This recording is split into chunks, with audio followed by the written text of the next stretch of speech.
დილამშვიდობისა, მოგესალმებით. დღეს არის 31 მარტი და მარტის თვეც მიიწურა, რაღაცნაირად თვალის დახამხამებაშიც კი დაიწყო დილის ტალღა. გეთანხმები მარი, მარტის თვე მიილია, 31 მარტია დღეს და რაღაც სუსხიანი მარტი თავის ხასიათს მე მგონი დღეს გამოავლენს, თუ როგორი ამინდი იქნება და თუ რა გვექნება გადაცემაში დღეს, ამას მცირე ანონსის მეშვეობით შეიტყობ, მანამ კი გეტყვით, რომ სტუდიაში მარიამ შავანაძე და სალომე სურმაინძე 2 საათის განმავლობაში ვიქნებით, დღეს ორშაბათია და ჩვენი კვირეული დაიწყო.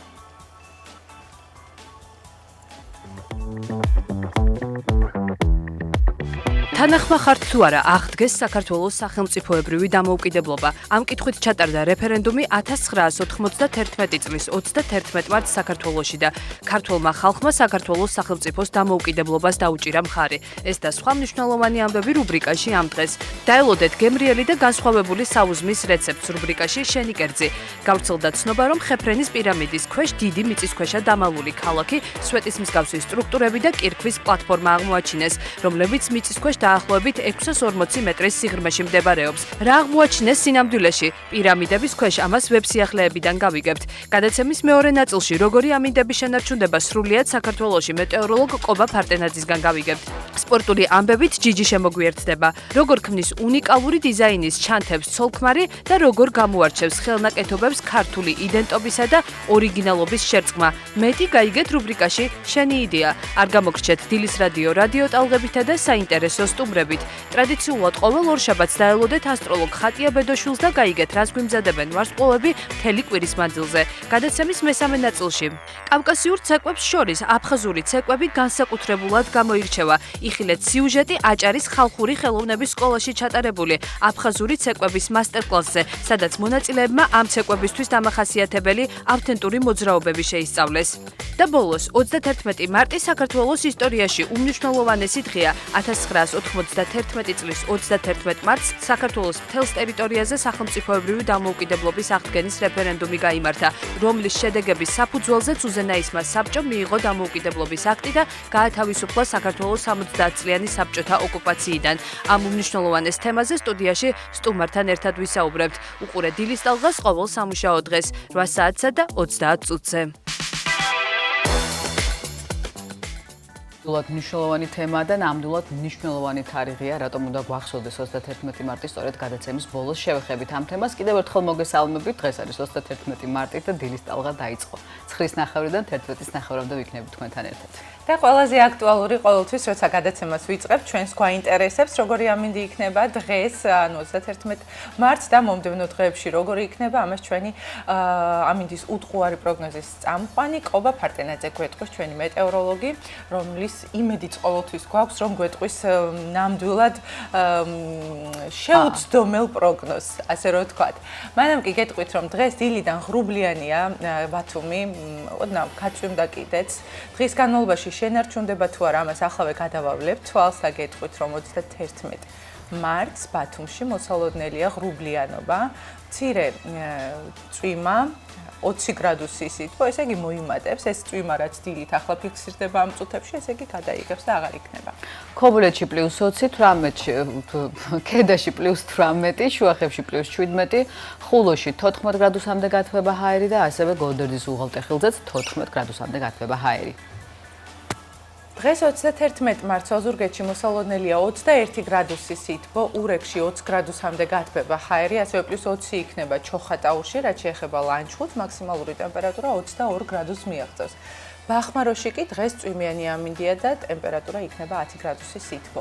ფოთში +21, ანაკლიაში 22, სოხუმში 20 გრადუსი, რაც შეეხება ზუგდიდს, ზუგდიდშიც დრო გამოშვებით წვიმა და 24 გრადუსი სითბო. საკმაოდ მაღალია ტემპერატურა ქუთაისსა და კოპიტნარშიც, ასევე +24 გრადუსის სითბო დაფიქსირდება, რაც შეეხება საირმეს, გეტყვით, რომ 16 გრადუსამდე გათბება ჰაერი.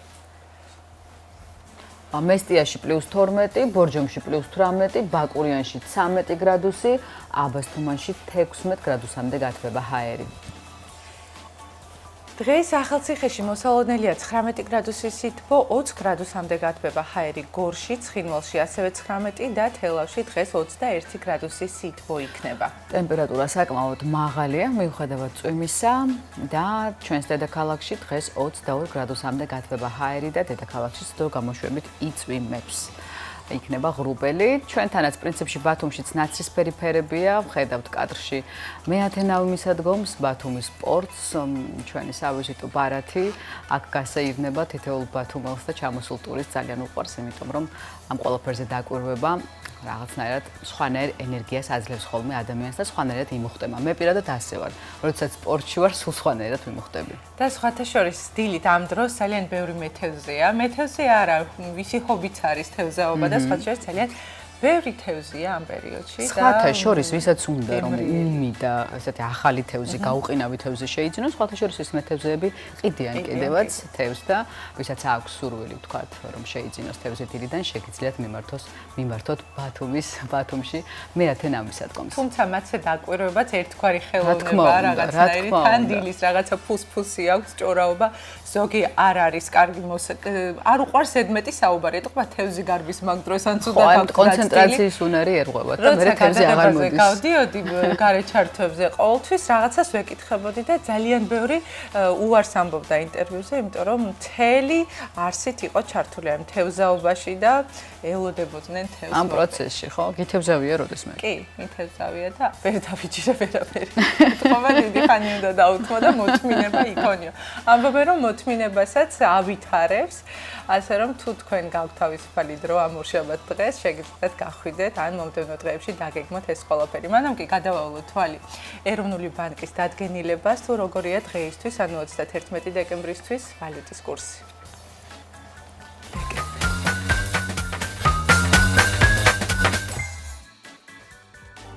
31 მარტს ვალუტის ოფიციალური კურსი ასეთია. დაიკლო დოლარის ფასმა. 1 ამერიკული დოლარი 2 ლარი და 76 თეთრია. 31 მარტს 1 ევროს 2 ლარად და 98 თეთრად შეიძენთ. ბრიტანული გირვანქა სტერლინგი 3 ლარი და 58 თეთრი ეღირება, ხოლო თურქული ლირა 7 თეთრი. დაიკლო ბიტკოინის ფასმა. 1 ბიტკოინის ღირებულება 229.182 ლარია. 1 ეთერიუმს 5348 ლარად შეიძენთ. 1 BNB კი 1682 ლარი.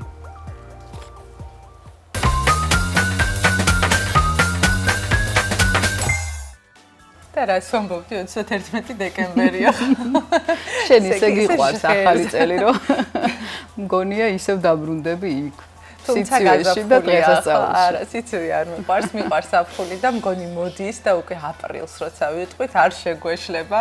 ხვალიდან იქნება აპრილი და უფრო მკაფიოდ შემოვა ეს გაზაფხულის სითბო და ზოგადად ძველები ამბობენ რომ მარტის თვე გაგრძელდებაო 14 აპრილამდეო, ნასესხები დღეებიაო და ვნახოთ 14 აპრილის მერე ალბათ სრულიად გამოიდარებს არა მარტო ჩვენთან, არამედ სრულიად საქართველოში. ეხლა კი გავაგრძელოთ, იმიტომ რომ ძალიან გაგვიგრძელდა, ძალიან ბევრი ამბები გვაქვს თქვენთვის მოსაყოლი. ნამდვილად ბევრი ამბავი გვაქვს, გადავავლოთ თვალი თუ როგორ შევიდა ისტორიაში 31 მარტი.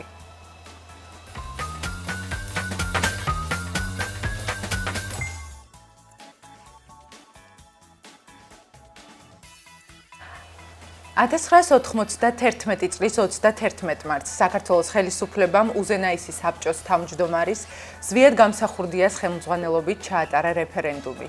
საერთო სახალხო კენჭისყრა სახელმწიფოებრივი დამოუკიდებლობის საკითხზე. რეფერენდუმი დაინიშნა საქართველოს რესპუბლიკის უზენაესი საბჭოს 1991 წლის 28 თებერვლის დადგენილების საფუძველზე. ამ დადგენილებით გაუქმდა საქართველოს რესპუბლიკის ტერიტორიაზე საბჭოთა კავშირის უმაღლესი საბჭოს მიერ 91 წლის 17 მარტს დანიშნული რეფერენდუმი საბჭოთა კავშირის შენარჩუნების საკითხზე და 1991 წლის 31 მარტს დაინიშნა საქართველოს რესპუბლიკის რეფერენდუმი საქართველოს სახელმწიფოებრივი დამოუკიდებლობის აღდგენის თაობაზე. კითხვით თანახმახართ თუ არა აღსდგეს საქართველოს სახელმწიფოებრივი დამოუკიდებლობა 1918 წლის 26 მაისის დამოუკიდებლობის აქტის საფუძველზე. რეფერენდუმი 91 წლის 31 მარტს მთელი საქართველოს მასშტაბით ჩატარდა. რეფერენდუმში მონაწილეობა მიიღო სამხრეთ ოსეთის ყოფილი ოლქისა და აფხაზეთის ავტონომიური რესპუბლიკის მოსახლეობამაც. რეფერენდუმში მონაწილეთა რაოდენობა შეადგენდა 3.302.572 ადამიანს. ამომრჩეველთა 90.3%, ანუ ეს გახდათ 90%. მონაწილეთა 98%-მა მხარი დაუჭირა საქართველოს დამოუკიდებლობის აღდგენას. რეფერენდუმის შედეგად იმავე წლის 9 აპრილს საქართველოს რესპუბლიკის უზენაესმა საბჭომ მიიღო საქართველოს სახელმწიფოებრივი დამოუკიდებლობის აღდგენის აქტი. იმავე დღეს ამერიკის სენატმა საგანგებო რეზოლუციით ლეგიტიმურად ცნო 31 მარტის რეფერენდუმის შედეგები, რაც წარმოადგენდა საქართველოს დამოუკიდებლობის დე-ფაქტო ცნობას. ამ თემაზე უფრო ვრცლად გადაცემის ბოლოს ვისაუბრებთ, ასევე მანამ კი მეორე ამბავი. 1929 წლის 31 მარტს დაიბადა ქართველი მეცნიერი, ფილოლოგი, მწერალი, პოლიტიკოსი, მთარგმნელი, დისიდენტი, ფილოლოგიის მეცნიერებათა დოქტორი. საქართველოს პირველი პრეზიდენტი, ზვიად გამსახურდია. წლების მანძილზე მოღვაწეობდა თბილისის სახელმწიფო უნივერსიტეტის დასავლეთ ევროპისა და ლიტერატურის ფაკულტეტის დოცენტად. მას გამოქვეყნებული აქვს მნიშვნელოვანი სამეცნიერო შრომები რუსთველოლოგიის, ქართული კულტურის ისტორიის, ქართული ლიტერატურის ისტორიის, თეოლოგიის, ამერიკული პოეზიის ისტორიის საკითხებზე. გამოცემულია მისი ლექსებისა და იგავ-არაკების კრებულები, აგრეთვე შექსპირის, ბოდლერის, გოგოლის და სხვათა თხზულებების მისეული თარგმანები. 1973 წელს ზვიად გამსახურდიასა და მერაბ კოსტავას თაოსნობით დაარსდა პირველი ლეგალური ადამიანის უფლებების დამცველი ორგანიზაცია კავკასიაში. ადამიანის უფლებების საინიციატივო ჯგუფი და ჯგუფის ბაზაზე 76 წელს გამსახურდიას ხელმძღვანელობით დაარსდა საქართველოს ჰელსინკის ჯგუფი, რომელიც წარმოადგენდა პირველ ჯგუფს ყოფილი საბჭოთა კავშირის ტერიტორიაზე. დაარსების დღიდან ჰელსინკის ჯგუფი აქტიურად იბრძოდა ადამიანის უფლებების დასაცავად, განსაკუთრებით საბჭოთა იმპერიის პოლიტპატიმრების დასაცავად. ისინი აქტიურად იცავდნენ აგრეთვე ქართულ ენას და სრულიად დაუცველ ქართული კულტურის ძეგლებს.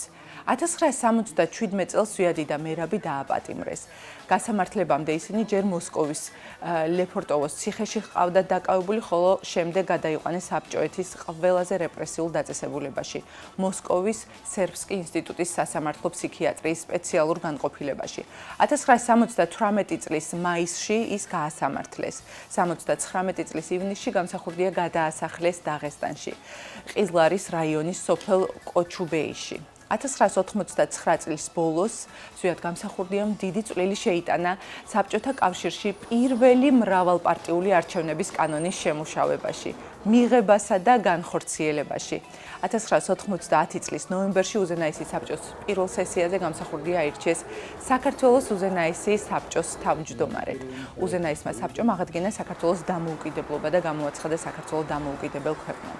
1991 წლის 22 დეკემბერს დაიწყო სამხედრო გადატრიალება. 92 წლის 6 იანვარს პრეზიდენტმა უზენაესმა საბჭომ და მთავრობის წევრებმა დატოვეს პარლამენტის შენობა. პრეზიდენტი ოჯახთან და მთავრობასთან ერთად გადავიდა სომხეთში, მოგვიანებით კი ჩეჩნეთში. ზვიად გამსახურდია დევნილობაში განაგრძობდა დამოუკიდებლობისთვის ბრძოლას. 93 წლის 24 სექტემბერს პრეზიდენტი გამსახურდია დაბრუნდა საქართველოში.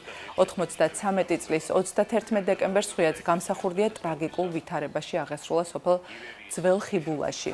გახლავთ ხობის რაიონი. 2007 წლის მარტში ზვიად გამსახურდიას ნეშტი ჩეჩნეთიდან ჩამოასვენეს და თბილისში მწერალთა და საზოგადო მოღვაწეთა მთაწმინდის პანთეონის ტერიტორიაზე დაკრძალეს. ალბათ ამ თემასაც გავაგრძელებთ რა თქმა უნდა ისტორიკოსთან ერთად. დღეს ზვიად გამსახურდიას დაბადების დღეა, ახლა კი ბოლო ამბავი მოკლედ. 31 მარტი ეიფელის კოშკის დღეა. 1889 წლის სწორედ ამ დღეს ეიფელის კოშკის მშენებლობა იყო და დასრულდა. ეს გახლავთ მე-19 საუკუნის ინჟინერის უნიკალური მიღწევა, რომელიც გრძელდებოდა 2 წლის 2 თვისა და 5 დღის განმავლობაში. მშენებლობაზე მაქვს საუბარი ბუნებრივია. ეიფელის კოშკის ბევრი მოწინააღმდეგე ადამიანი იყო, მათ შორის ცნობილი ადამიანებიც იყვნენ. პროტესტს ხელს აწერდა გი დე მოპას მამასანიც, რომელიც შემდგომ სულ ეიფელის კოშკზე ვახშმობდა, რადგანაც კოშკი ქალაქის სხვა ყველა კვების ობიექტიდან ჩანდა და მისი დანახვა მას არ სურდა. მაღალი კრიტიკის მიუხედავად ეიფელის კოშკმა დღის სინათლე იხილა და დროსაც გაუძლო. ის დღეს ერთ-ერთი ყველაზე ხშირად მონახულებადი მონუმენტია მსოფლიოში. მიუხედავად იმისა, რომ ეიფელის კოშკს მისი სახელი ჰქვია, ნაგებობის დიზაინი ორ ინჟინერს, მორის კოჰლინს და ემილ ნუგიერს ეკუთვნით. მათ ასევე დაიქირავეს ფრანგი არქიტექტორი სტეფან სოვესტრი, რათა ეიფელის კოშკის პროექტი 89 წლის მსოფლიო გამოფენაზე გაეტანათ. გეგმის მიხედვით ეიფელის კოშკი აშენებიდან 20 წლის შემდეგ უნდა დაეშალათ, თუმცა ეიფელმა კოშკის დიზაინში ჭკვიანურად შეიტანა რადიოსა და უსადენო ტელეგრაფის გადამცემი, ასე რომ ეს ვერ მოშალეს და მას შემდეგ, რაც დაადასტურეს რადიოს დიდი საჭიროება მთავრობასთან მიმართებაში, ეიფელის კოშკს 70 წლით არსებობის უფლება მიანიჭეს. ამ დროის მანძილზე კი ის არა მხოლოდ პარიზის, არამედ საფრანგეთის სიმბოლო გახდა და დაშლის საფრთხის წინაშე აღარ დამდგარა. დაბნელებისას აუცილებლად შენიშნავთ სხვადასხვანაირ გაბრწყინებულ ეიფელის კოშკს, ხანდახან ის აირეკლავს ცნობილი არტისტების ნამუშევრებსაც. ცნობილი ფრანგული კოშკის უკან მდგარ გუსტავ ეიფელს მიუძღვის წვლილი თავისუფლების ქანდაკებაში, რამდენიმე მსოფლიო გამორჩეული ხიდის დიზაინში და რკინიგზის სადგურების არქიტექტურაში ევროპის გარშემო. ასე რომ ეიფელს მხოლოდ ეიფელის კოშკი არ უკავშირდება, ანუ მის სახელს. მის ცნობილ ნამუშევრებს შორისაა მარია პიას ხიდი პორტოში, ბუდაპეშტის ვუგატის რკინიგზის სადგური და კოტ დაზურის ობსერვატორია ნიცაში. 99 წელს, როცა კოშკი გაიხსნა, ის მსოფლიოს უდიდეს შენობად ითვლებოდა. მისი სიმაღლე 312 მეტრი. 40 წლის შემდეგ 319 მეტრიანი ნიუ-იორკის კრაისლერის შენობა ააგეს, შემდეგი რეკორდი კი Empire State Building-მა დაამყარა 31 წელს და მოკლედ შემდგომ აღარ გავაგრძელებთ, იმდენად დიდია ამ ყველაფრის სია. 40 წლის მანძილზე მან ყველაზე მაღალი შენობის სტატუსი შეინარჩუნა. დღესდღეობით დამეთანხმებით ალბათ, რომ ყველა ადამიანის ერთ-ერთი სასურველი ლოკაცია მოგზაურობისთვის, შეყვარებული წყვილებისთვის და ბავშვებისთვისაც კი, იმიტომ რომ ბევრი მულტფილმია, რომელიც ბავშვებს უყვართ და ეს ეიფელის კოშკი უამრავი ადამიანის მრავალი მხრიდან კი ბატონო და სხვათა შორის მე არ ვიცი შენ ალბათ გეცოდინება ისიც, რომ გუსტავ ეიფელის ხიდი დგას საქართველოშიც, ცემის წყალზე, ცემი წაღვერის მონაკვეთზე და თუ მაინც და მაინც ვერ ჩავალთ საფრანგეთში ეიფელის კოშკის სანახავად შეგვიძლია გუსტავ ეიფელის ხიდზე გავისაირდოთ ცემში. მოკლედ გავაგრძელოთ გადაცემა, ძალიან საინტერესო იყო, დიდი მადლობა. ეხლა კი ქეთამ შემოგთავაზოს ძალიან მარტივი და გემრიელი რეცეპტი. შენი კერძი ჩვენს ეთერში.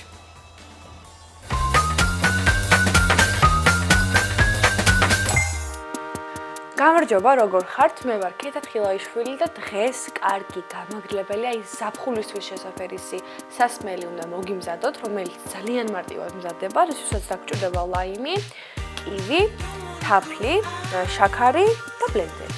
მოდით რომ აღარ გავწევთ, იმიტომ რომ მე ძალიან მინდა რომ დავაგემოვნო და გაჩვენოთ როგორ მზადდება. პირველ რიგში ვიღებთ კივის და თლით.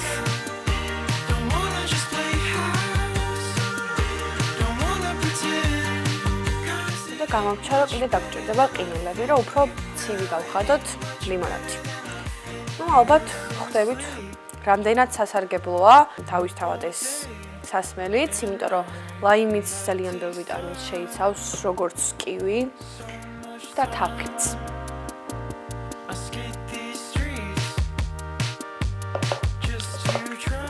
სამი კივი იქნება სრულიად საკმარისი. ერთი დღე დაგვრჩა, გავთვლით. ერთი სული მაქვს, როდის გავაკეთებ, ამიტომ თუ ვისწრაფე, მზადების დროს არ გაგიკვირდეთ. ახლა ვიღებთ ლაიმს და ლაიმსაც ვთლით. შევეცადოთ, რომ კანები კარგად მოვაშოროთ. აი ეს. ახლა დავამატოთ ძალიან ცოტა თაფლი. ბევრი არ დავამატოთ, იმიტომ რომ შემდეგ უფრო გაგიმძაფრეთ გემოში. ჩემი შევეცადო თუ ოდნავ დავამატოთ.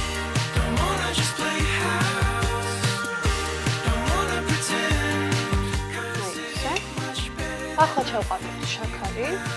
შაქარი ცოტა, იმიტომ რომ თუ გინდათ უფრო რაღაც გამაგრილებელი გემოქონდეს და არ იყოს ძალიან ტკბილი, ცოტა უქენით თაფლიც და შაქარიც. ახლა დავამატოთ 1 ჭიქა წყალი.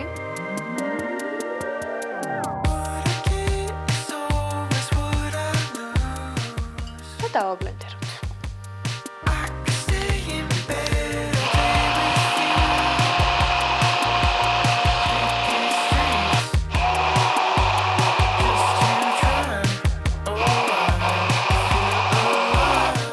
ესეცას. აქვე გეუბნებით, რომ სურნელი აქვს გადასარევი. თან ოდნავ სქელის გამოვიდა, კივის გამო.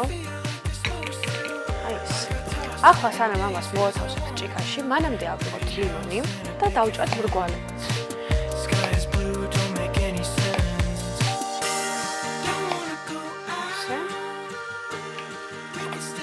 და ჩავყაროთ ესეთ ჭიქაში.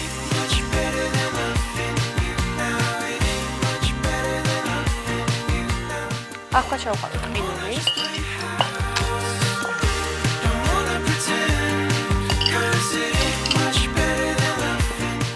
ახლა ჩავასხათ წვენი.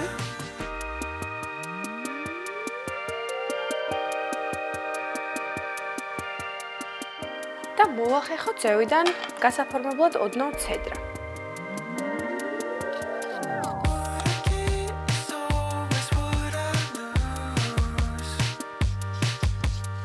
აიას.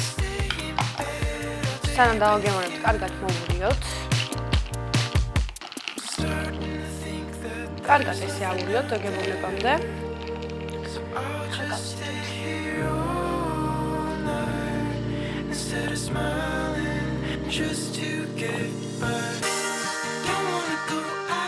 ძალიან გემრიელია. აი მართლა ძალიან კაია. აი აზრზე რომ მოგიყვანს და რომ გამოგაცოცხლებს, ზუსტად ისეთი სასმელია. აუცილებლად მოამზადეთ, თან ზუსტად 5 წუთში დავაკეთე და ჭირდება მხოლოდ 3 ინგრედიენტი, თუ ნახოთ შაქარს და ბლენდერს არ ჩავთვალოთ. მომდენო რუბრიკა მოგემართებით, კეთილი სურვილებით და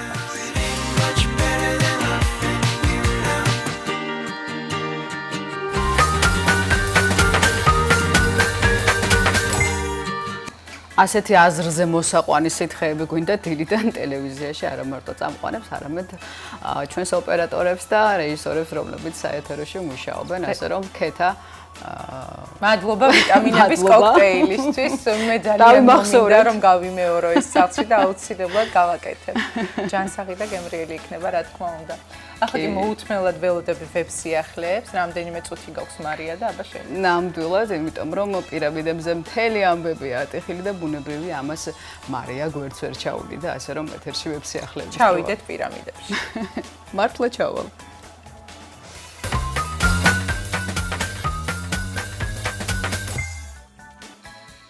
კაცობრიობისთვის საუკუნეების განმავლობაში ეგვიპტის პირამიდები ერთ-ერთი ყველაზე იდუმალ და შთამბეჭდავ ნაგებობად რჩებოდა და რჩება.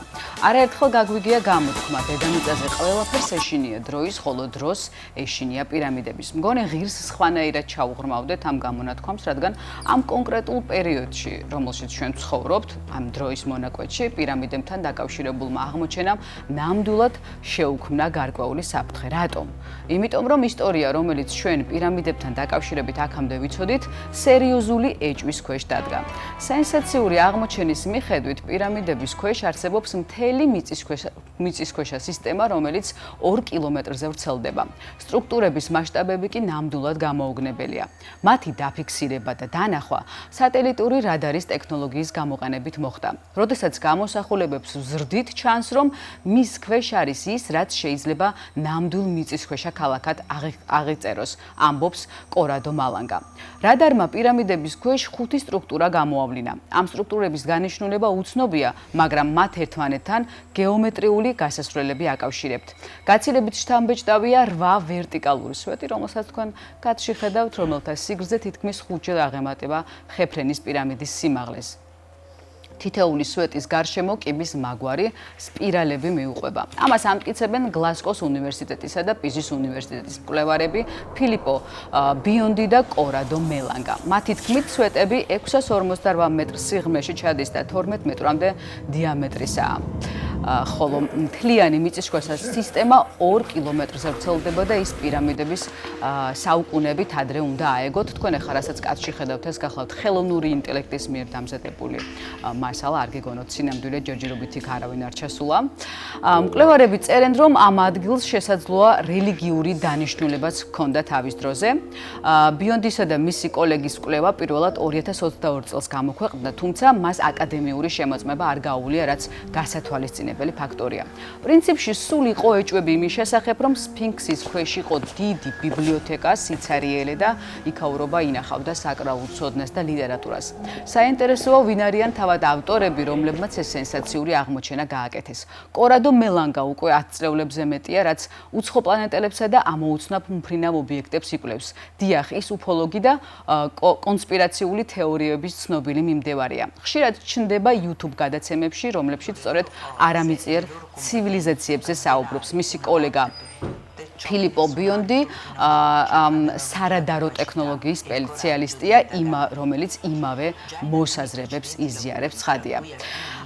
ცხადია, მელანგას და ბიონდის კვლევას სხვადასხვა მეცნიერი გამოუხმაურა, მათ შორისაა ეგვიპტოლოგი და გიზის პირამიდების კომპლექსის ყოფილი გენერალური დირექტორი ჰუსეინ აბდელბასირი. მისი თქმით, ეს ნაშრომები ბაზისური სამეცნიერო სტანდარტებს არ აკმაყოფილებს, მაგალითად, ნებისმიერი სარწმუნო არქეოლოგიური მონაცემები სანდო გამოცემაში უნდა გამოქვეყნდეს და სიღრმისეული რეფერირების პროცესი გაიაროს, მაგრამ ამ შემთხვევაში ასე არ მომხდარა. მნიშვნელოვანია ისიც, რომ ეს ამბავი ოფიციალურად არ გაჟღერებულა ეგვიპტის ტურიზმისა და სიძველეების სამინისტროს ან სიძველეების უმაღლესი საბჭოს მხრიდანაც. შეუძლებელია იმის გააზრება, თუ როგორ შეიძლებოდა ეს უძველეს დროში შექმნილიყო, თუ არ ჩავთვლით იმას, რომ ჩვენამდე ამ მიწაზე არსებობდა ცივილიზაცია, რომელსაც ჰქონდა უნიკალური ცოდნა, რომელიც ვიბრაციებსა და ჰერცებზე იყო დაფუძნებული და სწორედ ამ ჰერცების შესწავლით იყო დაინტერესებული უდიდესი მეცნიერი, რომელიც ჩვენ ახლა ვიხილეთ, ნიკოლა ტესლა. საჯარო წყაროებში არ ფიქსირდება ის, რომ ტესლა პირდაპირ პირამიდებს იკვლევდა, თუმცა თავის ტექნოლოგიებში მისი მთავარი იდეა იყო ის, რომ სწორედ დედამიწა იყო ულიმიტო ენერგიის წყარო. იქნებ სწორედ პირამიდები წარმოადგენდა ამ ენერგიის შეგროვებისა და შენახვის ეგრეთ წოდებულ ბლოკს, ანუ ელემენტს თავის დროზე. შემდგომმა ცივილიზაციებმა კი, კონკრეტულად ეგვიპტელებმა, პირამიდები ფარაონის სამარხებად და ბოლო სასახლეებად გამოიყენეს. რა თქმა უნდა, ძალიან ბევრი მithქმა-მოთქმა უკავშირდება ამ ყველაფერს. ეს თემა გავს იმ თემას, როდესაც წამოიწია უცხო პლანეტელების არსებობა ზღვის და ოკეანეების ფსკერზე. არ ვიცით ამით რა ამბავი დაფარეს, თუმცა რა თქმა უნდა, ის უდიდესი ცოდნები და ენერგიები, რომელთანაც ჰქონდათ ჩვენს წინაპრებს, შეიძლებოდა შეხება, რა თქმა უნდა, დაიკარგა, ან უბრალოდ სპეციალურად წაშალეს და მიჩქმალეს. ჯერჯერობით ეს ყველაფერი არის კვლევის საგანი. სხვათა შორის ამბობენ იმასაც, რომ სოციალურ ქსელებში, რომ რა თქმა უნდა იცოდა ამერიკამ იმის შესახებ, რომ სიცარიელებია პირამიდების ქვეშ, ამაზე არაერთი კვლევა გაკეთებულა, ოღონდ ეს საჯარო არ ყოფილა ბუნებრივია. დაინტერესებული იყო იაპონია ამით, შემდეგ დაინტერესდა ამერიკა, ყველაფერი წინასწარ იციან და სხვათა შორის ამბობენ იმასაც, რომ ეს სივრცეები, რომლებიც პირამიდების ქვეშ არის, მუშაობს ეთერულ ენერგიებზე და იქ ისეთი ელემენტებია, რომლებსაც შეუძლიათ პირამიდების საშუალებით გაუშვან ისეთი სხივები, ეთერული სხივები, რომელსაც შეუძლია დაშალოს ნებისმიერი მეტეორი და ნებისმიერი მოახლოებული უცხო სხეული, რომელიც დედამიწას მოუახლოვდება. ციურ სხეულზე მაქვს საუბარი და არაერთხელ ვნახავთ ადგილობრივებს, ჩვენ ბოლოს კადრის ბოლოს ვიხილეთ სვეტები, ცისფერი სვეტები, რომელიც პირდაპირ პირამიდიდან ამოდის და ამბობენ, რომ სწორედ აი ამ ენერგიის საშუალებით მათ შეუძლიათ ესე დაშალონ ნებისმიერი ობიექტი, რომელიც დედამიწას მოუახლოვდება და ატომურ ბომბზე უფრო მეტად ძვირფასი და ღირებული ენერგია, რომელსაც ჩვენი დედამიწა მალავს. არ ვიცით, ეს ყველაფერი არის მithქმა-მოთქმის საგანი, იდუმალი, შეიძლება გრიფით საიდუმლოც კი, რომელსაც ნელ-ნელა აეხდება ფარდა, იმიტომ რომ ზოგადად ისეთ საუკუნეში შევდივართ და ისეთ წლებში შევდივართ, ისეთ ეტაპზე გადავდივართ ცხოვრების, რომ ყველაფერი დაფარული აუცილებლად გაცხადდება.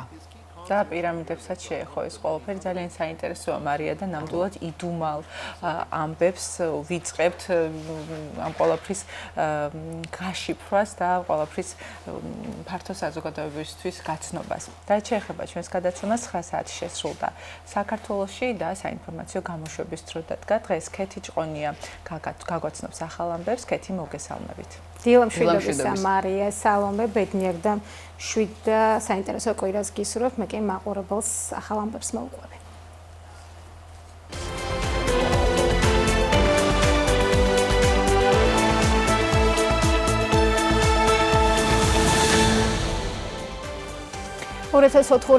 წლებში საქართველოს ოკუპირებულ ტერიტორიებზე შექმნილი ვითარება 2008 წლის აგვისტოს ომი და ევროპის საბჭოს საპარლამენტო ასამბლეის რეზოლუცია. ეს არის პარლამენტის დროებითი საგამოძიებო კომისიის დღევანდელი სხდომის დღესასწრები. კომისიაზე ახსნა განმარტებისთვის მიწვეულნი არიან ემძარ კვიციანი, გიორგი კაპანაძე, მარიამ რატიანი, გიორგი კანდელაკი და გიორგი თარგამაძე, თუმცა უკვე ცნობილია, რომ ფორმულას გენერალური დირექტორის მოადგილე ტელეწამყვანი გიორგი თარგამაძე სხდომაზე მისვლას არ აპირებს. განსახილველ საკითხებს შორისაა საკუთრების უფლების დარღვევის შემთხვევები და სასჯელო აღსრულების დაწესებულებებში 2013 წლებში არსებული საპატიმრო პირობებიც. ამ კონტექსტში კი სხდომის ბოლოს დაგეგმილია პენიტენციური დაწესებულებიდან მსჯავრდებულის ჩართვაც.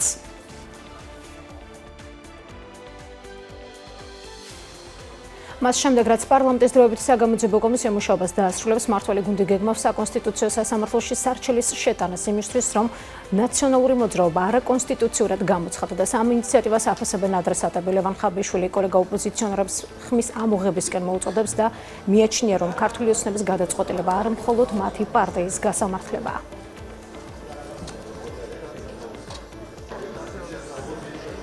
ვიდრე სარჩელი საკონსტიტუციო სასამართლოში შევა, მანამდე ოპოზიცია დღეს დედაქალაქში აქციის გამართვას გეგმავს, რომელზეც მისვლა დაანონსა ქვეყნის ყოფილმა პრეზიდენტმა სალომე ზურაბიშვილმა. მიაჩნია, რომ პროტესტი ერთადერთი სწორი გზაა იმისთვის, რომ გათავისუფლდნენ აქციებზე დაკავებულები და ჩაინიშნოს ახალი არჩევნები.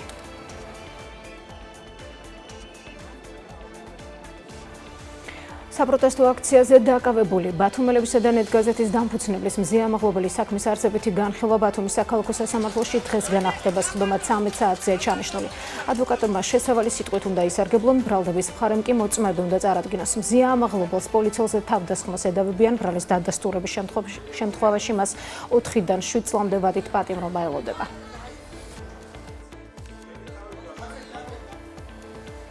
წელი 31 მარტის რეფერენდუმიდან 1991 წელს საქართველოს მთელ ტერიტორიაზე გაიმართა სახელმწიფოებრივი დამოუკიდებლობის აღდგენის რეფერენდუმი კითხვას. თანახმა ხარ თუ არა აღდგეს საქართველოს სახელმწიფოებრივი დამოუკიდებლობა 1918 წლის 26 მაისის აქტის საფუძველზე 1991 წლის 31 მარტს სამომრჩეველთა 98,19%-მა დადებითი პასუხი გასცა 3.672.403 ამომრჩევლიდან 3.295.413-მა საქართველოს სახელმწიფოებრივი დამოუკიდებლობის აღდგენას მისცა ხმა. რეფერენდუმის შედეგების საფუძველზე 9 აპრილს უზენაესმა საბჭომ მიიღო დამოუკიდებლობის აქტი და საქართველო 70 წლიანი საბჭოთა ოკუპაციიდან გათავისუფლდა. დღეს ასევე საქართველოს პირველი პრეზიდენტის ზვიად გამსახურდიას დაბადების დღეა, რომელსაც 85 წელი შეუსრულდებოდა.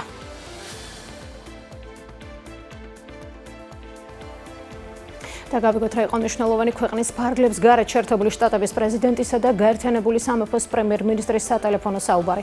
გაერთიანებული სამეფოს პრემიერის ოფისის ინფორმაციით ლიდერებმა სხვა საკითხებთან ერთად რუსეთ-უკრაინის ომის განხილვის ლიდერები პუტინზე კოლექტიური ზეწოლის გაგრძელების აუცილებლობაზე შეთანხმდნენ, აღნიშნულია ინფორმაციაში. საქართველოსა და დიდ ბრიტანეთს შორის პირდაპირ საჰაერო მიმოსვლა დაიწყო დღეიდან საქართველოს ავიაბაზარზე ოპერირება გაერთიანებული სამეფოს ფლაგმანმა.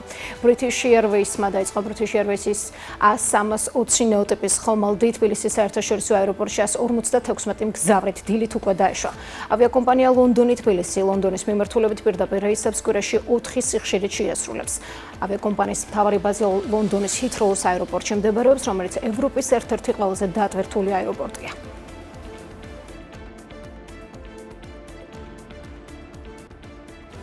კანადაში ყინულის შტორმის გამო ასობით ათასი ადამიანი ელექტროენერგიის გარეშეა დარჩენილი. ამის შესახებ როიტერსი წერს. ელექტროენერგიის მიმწოდებელი კომპანიის ჰიდროუანის მონაცემებით ონტარიოს პროვინციაში 300,000-ზე მეტი ადამიანია ელექტროენერგიის გარეშე დარჩენილი. ონტარიოში მდებარე ქალაქ ორილიეში შტორმის გამო საგანგებო მდგომარეობაა გამოცხადებული.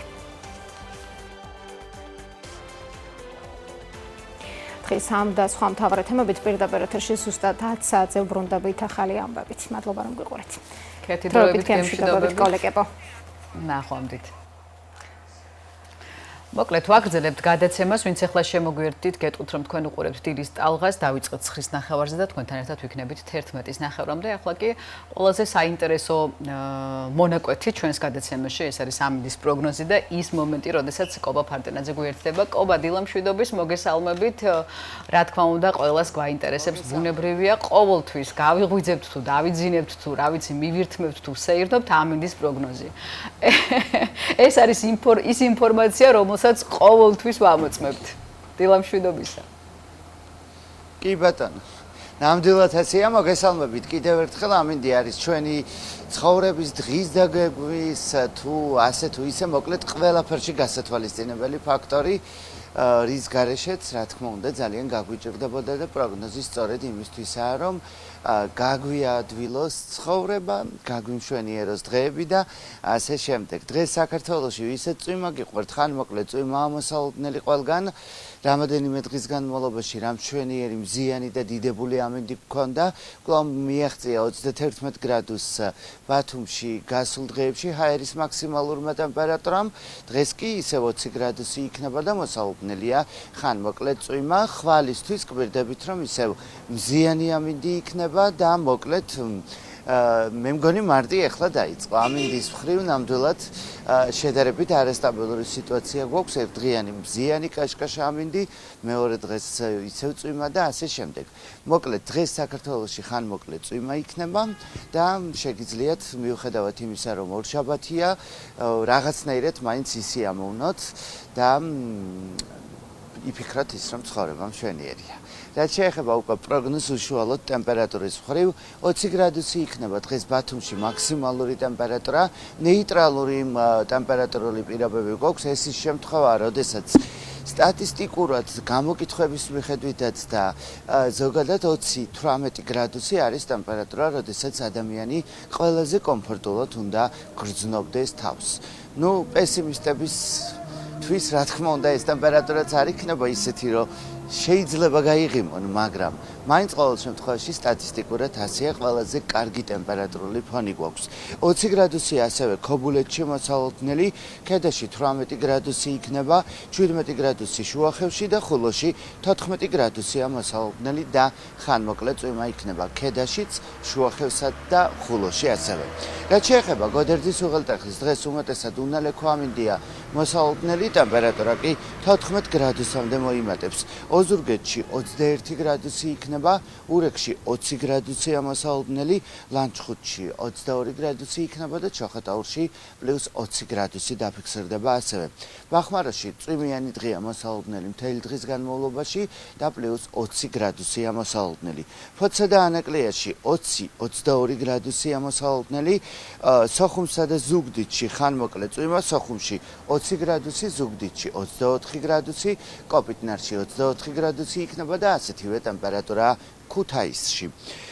და საირმეში ხან მოკლედ წვიმა +16 გრადუსი, მესტიაში 12 გრადუსი, ბორჯომში 18 გრადუსი იქნება და მოსალოდნელია ხან მოკლედ წვიმა. დღეს ბაკურიანში +13 გრადუსია მოსალოდნელი, აბესთუმანში +16, ახალციხეში 19, გორში 20, ცხინვალში 19, დედაქალაქში 22 გრადუსი იქნება და თელავში მოსალოდნელია 21 გრადუსი სითბო. მოკლედ საქართველოს ყველა რეგიონში მაღალმთიანი ზონის გარდა დღეს იქნება ხან მოკლედ წვიმა, გაზაფხულისთვის დამახასიათებელი ელჭექი, თողოთ ელჭექი ზოგან არის მოსალოდნელი და წვიმიანი ამინდის ფონზე უფრო ემატება სიმკვეთრე ჩვენს აყვავებულ გარემოს, აყვავებას, რომელიც უფრო და უფრო იკლებს ძალას და რა ვიცი, ვისურვებ და გისურვებთ, რომ დააფასოთ ის მომენტი და ის დღე, რომელიც მოგვეცა ჩვენი ბედნიერებისთვის. მიყვარს ეს ბედნიერი დასასრულის ხაპარივით რომ ჟღერს ყოველთვის ყობა რაც არ უნდა სუდი ამინდი იყოს გამოსაცხადებელი ყოველთვის ისეთ პოზიტიური ტექსტით აცხადებ ხოლმე თან მით უმეტეს კარგი ამინდი გაქვს გამოსაცხადებელი და თან მით უმეტეს გაზაფხული უკვე აქტიურ ფაზაში შედის მე მოუთმელად ველოდები შენ ხვალინდელ ჩართვას იმიტომ რომ 1 აპრილია და მთელი თვის პროგნოზს გაგვაცნობ და ველოდები უკვე როდის გავიხდით ქურთუკებს მოსაცმელებს და ბათუმის სანაპიროზე ვისეირნებთ თხლაც გაზაფხულურად ჩაცმული, ასე რომ ხვალის პროგნოზამდე. კი, ნამდვილად, სალო. აი დამასწარი უნდა მეთქვა, რომ ხვალისთვის მომაწოდებენ გარემოს ეროვნული სააგენტოდან გრძელვადიან ამინდის პროგნოზს და მზიანი ამინდის ფონზე 1 აპრილი მზიანი დღით დაიწყება საქართველოში, რა თქმა უნდა, გრძელვადიან პროგნოზსაც გაგაცნობთ. შესანიშნავია, ძალიან დიდი მადლობა კობა. ბათუმიდან პირდაპირ გვერდებოდა კობა ფარტენაძე ამინდის უტყუარი პროგნოზით. ახლა კი დადგა დრო ჩვენს ეთერში სპორტზე ვისაუბროთ და ვინ თუ არა ჩვენი წამყვანი, ჩვენი კოლეგა ჯიჯი სპორტული ამბების სადარაჯოზე დილიდან დილამდე და ყოველ წუთს ყველგან რომ ამოწმებს და არ გამოეპარება არანაირი ამბავი. ჯიჯი მოგესალმებით დილამშვიდობისა. ახალი ზედმეტსახელი რო აქვს გავანდოთ მაყურებლებს? შენ ძალიან ხშირად ცვლიან ზედმეტსახელებს. მწვანელი სახელი არ არის. არა, ომბალო აღარ არის. დილის ტალღის ომბალო გემრიელი მომსართავი. ზოლიანი წინდა. დილამშვიდობისა, მოგესალმებით მარია სალომე, მივესალმები მაყურებელს. მოკლედ დილის ტალღაში სპორტის დრო.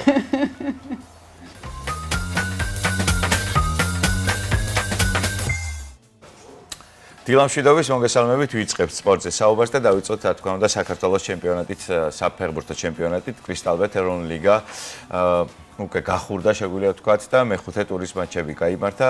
დავიწყოთ ბათუმის დინამოს შესახებ საუბარი. ბათუმის დინამომ 28 მარტს უმასპინძლა ქუთაისის ტორპედოს და მინიმალური ანგარიშით 1-0 დაამარცხა, რაც ძალიან კარგი შედეგია ბათუმელებისთვის. არავინ თვლიდა ამ მატჩში ბათუმელებს ფავორიტად, მაგრამ როგორც ხედავთ, ტაბლოზე ანგარიში 1-0-ია და შესაბამისად ბათუმის დინამომ მე 3 ქულა ჩაიწერა სატურნირო მდგომარეობაში.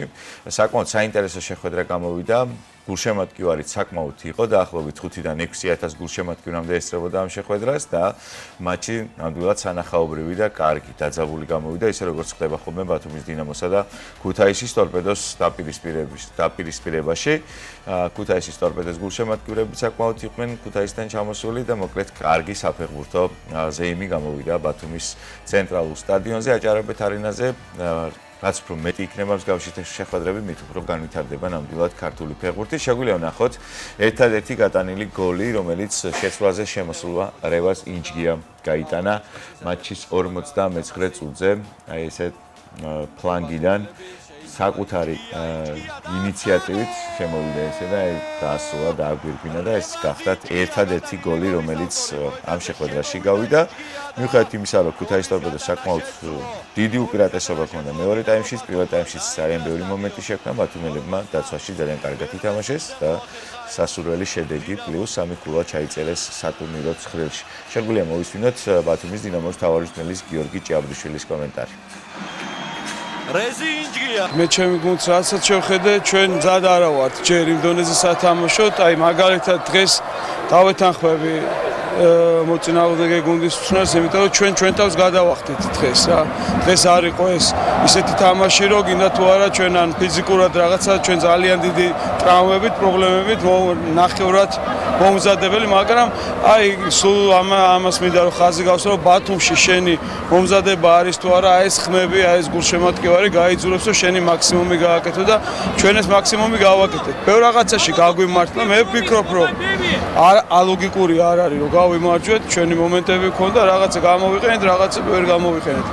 ხარისხი თამაშის, რა თქმა უნდა, ძალიან შორსა ვართ იმ ხარისხისგან, რისი მიღებაც მე ჩემს თავს და ფეხბურთელებს გვინდა. ამასაც დროთა განმავლობაში ვფიქრობ, რომ დავალაგებთ.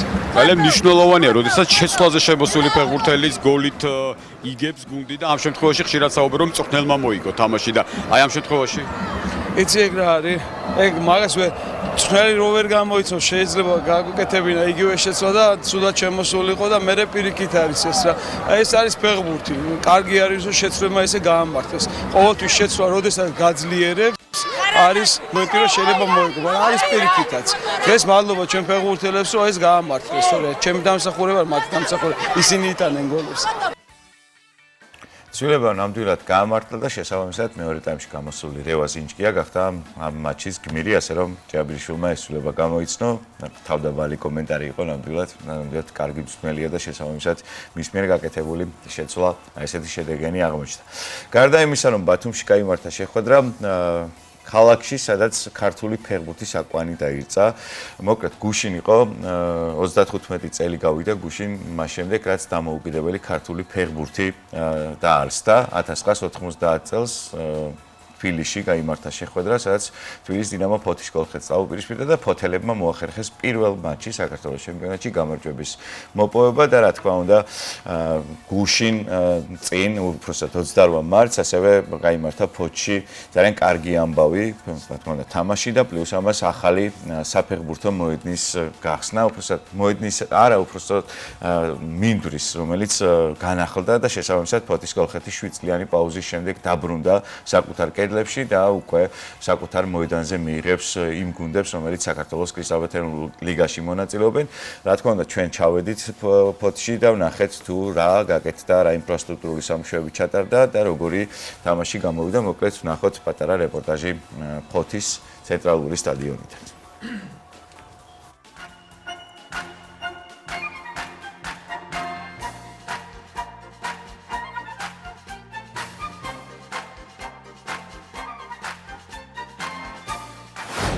დღეს კრისტალბეთერული ლიგის მეხუთე ტურის მატჩია, ვიმყოფებით ფოთის ცენტრალურ სტადიონზე, სადაც წლების შემდეგ ფოთის კოლხეთი დაბრუნდა და პირველ ოფიციალურ მატჩს გამართავს. დასრულდა მოედნის საფარის სამუშაოები, როგორც ხედავთ, მოედანი იდეალურ მდგომარეობაშია. ბუნებრივი და ხელოვნური საფარის ნაზავი, მოკლედ აი ესე გამოიყურება. შეგვიძლია ვთქვათ, რომ დღეიდან ფოთში ფეხბურთი დაბრუნდა, დიდი ფეხბურთი დაბრუნდა და ფოთის კოლხეთი მოკლედ საშინაო არენაზე ითამაშებს. ალბათ ყველას კარგად მოგეხსენებათ, ფოთის კოლხეთი წინა ეროვნულ ჩემპიონატში ქობულეთში თამაშობდა, ამ ჩემპიონატშიც 2025 წლის სეზონშიც რამოდენიმე მატჩი ქობულეთში ითამაშა, ხოლო უკვე დღეიდან მეხუთე ტურიდან ფოთის კოლხეთი საკუთარ არენაზე ითამაშებს, რაც დარწმუნებული ვარ შედეგზეც იმოქმედებს. ამ ეტაპისთვის ფოთის კოლხეთი 3 ტურის შემდეგ ერთი ქულით ბოლოს წინა ადგილზეა და შესაბამისად მათ ძალიან ჭირდებათ საკუთარ კედლებში გამარჯვება. ნახოთ, იქნება თუ არა ფოთის კოლხეთისთვის დღევანდელი მატჩი წარმატებული, მოკლედ ამას დღეს ჩვენ სიუჟეტში ნახოთ.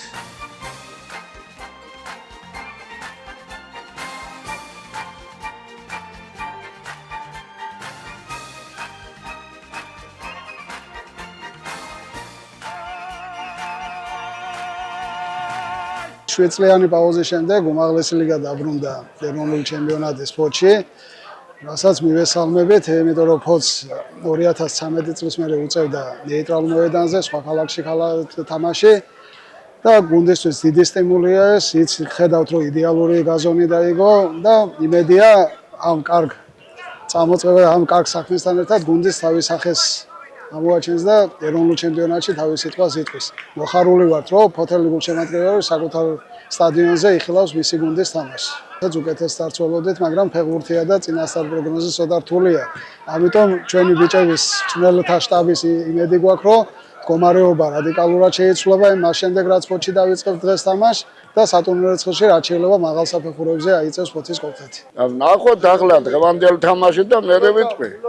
რაც წარმოადგენს ისედრეთიშოვანია საკუთარ კედლებში. არა, როგორ ჩამოიყვეს, მაინც ფოთის კოლხეთია. ჩვენი გუნდს მაინც უბალესი გებ, თბილისი კი არა, ვინც ხარ უნდა იყოს. კი ბატონო. პირველად რომ დაიწყენ თამაში თბილისში მოუგენ 1-0. ფოთის კოლხეთმა. აქ დაარსა ფეხბურთი. კი ბატონო. აქედან წევიდა თბილისში ყველა გადაიყვანეს. და მე ჩამოყალიბდა თბილისის დინამო. წელიწადი აღობლოა. ის სეზონი საერთოდ აღობლოა. ადა მნიშვნელოვანია გუნდისთვის. როგორია მნიშვნელოვანია, ძალიან მნიშვნელოვანია. კარგი სტადიონია, აი გაკეთებულია. ანუ მოგწონთ. ძალიან. ასეოდები დღევანდელი შეხვედრა. ეს მოგებას აუცილებლად მოგებას.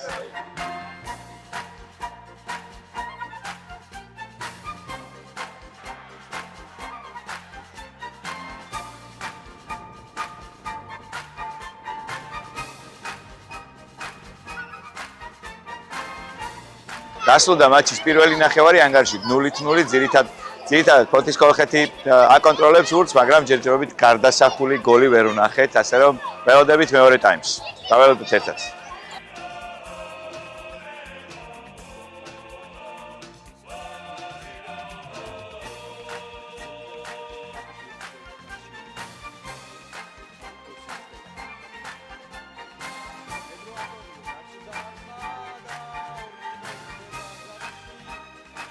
დასრულდა შეხვედრა, დასრულდა ანგარიშით 0-2, გაგრას სასარგებლოდ. შეგვიძლია ვთქვათ, რომ პირველი ტაიმისგან განსხვავებით მეორე ტაიმი რადიკალურად სხვანაირად წარიმართა. ძირითადად ფოთის კოლხეთი უტევდა, მაგრამ გაგრელება ორჯერ ორი შეტევა განახორციელეს და შესაბამისად ორივე გოლად აქციეს, ასე რომ დასრულდა შეხვედრა 0-2, გაგრას ამ მოგებით 4 ქულა გაუხდა, ხოლო ფოთის კოლხეთს კვლავ 1 ქულა აქვს და შესაბამისად იმედია შემდეგ ტურში გამოასწორებენ ფოთელები სატურნირო მდგომარეობას. პირველი ნახევარი, ვფიქრობ, კარგად დავიწყეთ თამაში, იყო რაღაც მომენტები, რომელიც ვერ გამოვიყენეთ და საბოლოოდ მივედით იქამდე, რომ დავმარცხდით და ვფიქრობ, დამსახურებულად გაიმარჯვა გაგრა. ყველაზე მეტად რაც შეიძლება რომ გული დაგწდეს, ის არის, რომ პირველი თამაში იყო და ბევრი გულშემატკივარი მოვიდა და მათ წინაშე შევწყვით, რომ იტყვიან რა და ვეცდებით, რომ მომდენო თამაშებში გამოვასწოროთ ის, რაც ცოტა მძიმედ დავიწყეთ ჩემპიონატი და შევეცდებით, რომ გამოვასწოროთ ყველაფერი, რომ გამარჯვებებით გავახაროთ ჩვენი გულშემატკივრები. ძალიან დაძაბული შეხვედრა იყო, მადლობა მოლოცვისთვის. ძალიან დაძაბული შეხვედრა იყო, ლოგიკურია, როდესაც ფოთში თამაში, გახსნითი თამაში ახალ სტადიონზე. რა თქმა უნდა, ლოგიკური იყო, რომ უშუალო კონკურენტთან ესეთი დაძაბული თამაში იქნებოდა. და საწყის წუთებზე ეცადა ფოთის კოლხეთი ამ საშინაო თამაშის უპირატესობით ესარგებლა და ჩვენზე ზეწოლა მოეხდინა, მოახდინეს კიდეც, რამოდენიმე სახიფათო მომენტი შეგვიქმნეს კიდეც, მაგრამ მე მოახდენთ თამაში, ესე ვთქვათ, გარდატეხის შეტანა, ბურთის აღება, კონტროლი და მთლიანობაში ჯერ გავათანაბრეთ თამაში და უკვე მეორე ნახევარში მე ვფიქრობ, რომ სანამ მეორე გოლს გავიტანდით, მე ვფიქრობ, ჩვენი უპირატესობით მიდიოდა თამაში. ბედი რა თქმა უნდა გუნდურმა თამაშმა, თუმცა ჩვენი მიზანი რაც იყო, რომ პირველ ტაიმში ცოტა მეტი თავისუფალ სივრცეებს ვაძლევდით, მეტი თავისუფალ ფიქრის საშუალებას ვაძლევდით მოწინააღმდეგეს და უფრო მეტად ამიტომაც აკონტროლებდნენ ბურთს და თამაშს და მეორე ტაიმში ავწიეთ თამაში, უფრო მაღალ პრესინგზე გავაკეთეთ აქცენტი, შეუზღუდეთ დრო სივრცე და ამან გამოიღო შედეგი, რა თქმა უნდა ამ ზეწოლამ, ამ დააშვებია უკვე შეცდომები მოწინააღმდეგესაც და მივიღეთ ის, რაც ასე თქვა საბოლოო ჯამში მივიღეთ და ულოცავ ყველას აბსოლუტურად ამ გამარჯვებას და მადლობა დიდი თავდადებისთვის ჩვენ ფეხბურთელებს.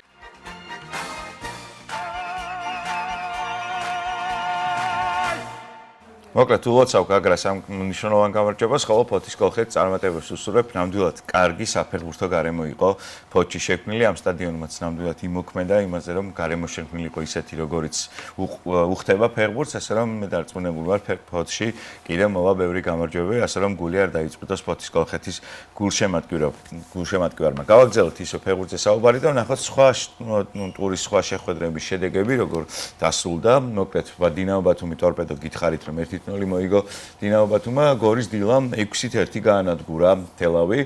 სამგურალმა და იბერიამ ქულები გაიყვნენ, 0-0 დასრულდა შეხვედრა. ფოთის კოლხეთი გაგრა უკვე ვთქვით, 0-2 და დინამო თბილისმა მინიმალური ანგარიშით 1-0 დაამარცხა საგარეჯოს გარეჯი. ვნახოთ სატურნირო წილი როგორ გამოიყურება. პირველ ადგილზე იბერია 1999-ია, 5 თამაშიდან 11 ქულა, დინამო ბათუმს 4 თამაშიდან 8 ქულა აქვს, დინამო თბილისს ასევე 4 თამაშიდან 8 ქულა, დილა ასევე 4 თამაშიდან 7 ქულა, მოკლედ აი ესე გრძელდება და ბოლო ორ ადგილზე ქუთაისის ტორპედოა, ალბათ ყველა ძალიან უკვირს ქუთაისის ტორპედოს აი ესეთი სტარტი, 5 თამაშიდან 1 მოგება და 4 წაგება, ესეთი შედეგი აქვს საქართველოში ერთ-ერთი ყველაზე ფინანსურად ძლიერ გუნდს, როგორც ქუთაისის ტორპედოა, მაგრამ ალბათ ყველაფერი წინ არის და ყველაფერი გამოსწორდება. ვნახოთ შემდეგი ტურის ანონსი, უბრალოდ შემდეგი რა არა, გამოტოვებული პირველი ტური, რომელიც უამიდობის გამო გადაიდო, ორი დინამოს დერბი გაიმართება ხვალ აჭარაბეთ არენაზე, დინამო ბათუმი, დინამო თბილისი და მე დარწმუნებული ვარ ის გულშემატკივარი, რომელიც ქუთაისის ტორპედოსთან იყო მოსული, გაორმაგდება და უფრო მეტი გულშემატკივარი მოვა ამ შეხვედრაზე. ხვალ 19 საათზე დინამო ბათუმი, დინამო თბილისი, ასევე სამგურალი ფოთის კოლხეთი და დილა გარეჯია. ეს სამი შეხვედრა, სამი გადადებული შეხვედრა გაიმართება მოკლედ ხვალ 1 აპრილს საქართველოს კრისტალბეთ ეროვნული ლიგის გათამაშებაში. მეორე ლიგაში საინტერესო შეხვედრები გაიმართა. მოკლედ სიონმა სამტრედიესთან დათმო შეხვედრა 0-1 დინამო თბილისის დუბლშემადგენლობა გონიოსთან ქულა გაიყო 1-1 ლოკომოტივი მერანი 1-2 რუსთავი იბერიის დუბლშემადგენლობა 2-0 და სპაერი მეშახტე 1-1 ნახოთ სატურნირო მდგომარეობა აქ რა ხდება სამი ტურია სულ გასული და სამი ტურიდან პირველ ადგილზე ჯერჯერობით რუსთავია 7 ქულით მეორე ადგილზე სპაერია ხოლო მესამე ადგილზე სამტრედია გონიოლებს სამი თამაშიდან 2 ქულა აქვს და მე-7 პოზიციაზე არიან. ნახოთ ცხრილი უბრალოდ შემდეგი ტურის ანონსი იქნება რამდენიმე დღეში მოკლედ და ყველაფერს მოგიყვებით და გიორგი ქოჩორაშვილზე უნდა გითხრათ. გიორგი ქოჩორაშვილი ფეხბურთელი, ლევანტეს ფეხბურთელი, საქართველოს ნაკრების ერთ-ერთი გამორჩეული ფეხბურთელი, არ წყდება მის ირგვლივ საინტერესო საუბრები მის ტრანსფერზე და უკვე დადასტურებით შეგვიძლია ვთქვათ, რომ ლევანტეს პრეზიდენტმა განაცხადა, რომ მიიღო შეთავაზება სპორტინგისგან, ლისაბონის სპორტინგი არის დაინტერესებული გიორგი ქოჩორაშვილის ტრანსფერზე. ოფიციალური შეთავაზება გაკეთებულია, ტრანსფერის თანხაც დასახელებულია და შეიძლება ზაფხულის სატრანსფერო ფანჯარაში გიორგი ქოჩორაშვილმა მიაშუროს უკვე ლისაბონს და ლისაბონის სპორტინგის ფეხბურთელი გახდეს, თუმცა ჯერჯერობით როგორც პრეზიდენტი ამბობს, ეს ყველაფერი დამოკიდებულია ლევანტეს შედეგზე ესპანეთის მეორე ლიგაში, თუ ლევანტე მოახერხა და მოიპოვა ელიგის საგზური, რა თქმა უნდა, ალბათ გიორგი ქოჩორაშვილს არავინ არსად არ გაუშვებს და ის ითამაშებს პრიმერა დივიზიონში ესპანეთის, მაგრამ თუ ესე არ მოხდა, დიდი ალბათობით გიორგი ქოჩორაშვილი ლისაბონში გადავარგდება და ლისაბონის სპორტინგის ფეხბურთელი გახდება. რა თქმა უნდა, ეს წინ გადადგმული ნაბიჯი იქნება გიორგი ქოჩორაშვილისთვის და ყველას ძალიან გვინდა რომ აი ესეთ გუნდში გადავიდეთ, სადაც სტაბილურად ითამაშებს ჩემპიონთა ლიგაზე ან რომელიმე ევროთასებზე, ასე რომ წარმატება უსურვოთ გიორგის ჯერ ლევანტეში და შემდეგ თუ ეს ტრანსფერი დადასტურდა ლისაბონის სპორტინგში.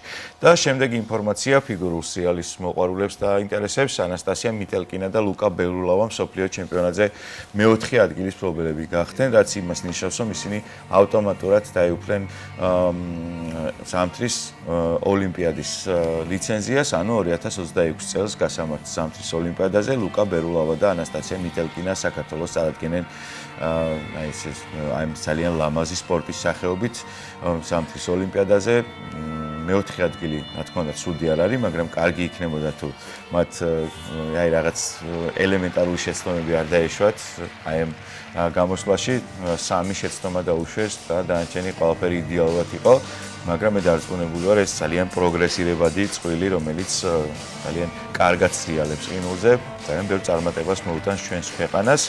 ბოლო პერიოდში ძალიან პროგრესირებენ და იმედი დავიტოვოთ, რომ ოლიმპიადაზე რომელიმე სინჯის მედალს მოუტანს ჩვენს ქვეყანას, აი ეს ძალიან მაგარი წვლილი. შეგვიძლია ცოტა ხანი თვალი ვადევნოთ მათ გამოსვლას მსოფლიო ჩემპიონატზე, რომელიც ძალიან ლამაზი სანახაობა იყო. რამოდენიმე წამით თვალი მივადევნოთ.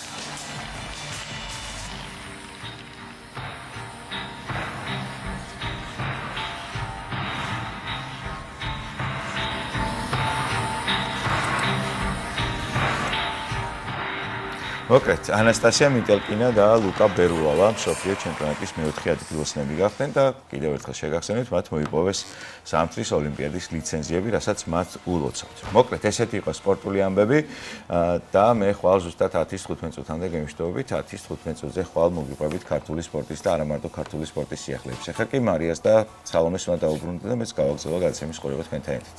მარია, სალომე. ძალიან დიდი მადლობა ჯიჯი ძვირფასი გემშვიდობებით დროებით. მადლობა ამ მომწურავი ინფორმაციისთვის, სპორტული სიახლეებისთვის. ჩვენ კი ბუნებრივია ვაგრძელებთ ჩვენს გადაცემას, თქვენ უყურებთ დილის ტალღას შეგახსენებთ. და ჩვენი ფუსფუსა გოგოს ფუტკრის რუბრიკის დრო დადგა, ეს გახლავთ შენი იდეა, რომელსაც ანა ჟოჟაძე ამზადებს და მისი სიუჟეტის გმირი დღეს გახლავთ ლინდა, რომელიც უკვე დიდი ხანია, რაც ხელნაკეთი აქსესუარების შექმნით არის დაკავებული. თუმცა ბოლო 1 წლის განმავლობაში ტყავზე მუშაობაც დაიწყო. ამ პროცესმა მისი მეუღლეც გაიტაცა, რის შემდეგაც დღეს ისინი ერთობლივად ქმნიან უნიკალური დიზაინის ჩანთებს, სადაც ქართული იდენტობა და ორიგინალურობა ერთმანეთს ერწყმის. როგორი ფუსფუსია მათ სახელოსნოში და რა გზის გავლა მოუწიათ ამ ეტაპამდე მოსასვლელად. რუბრიკაში შენი იდეა.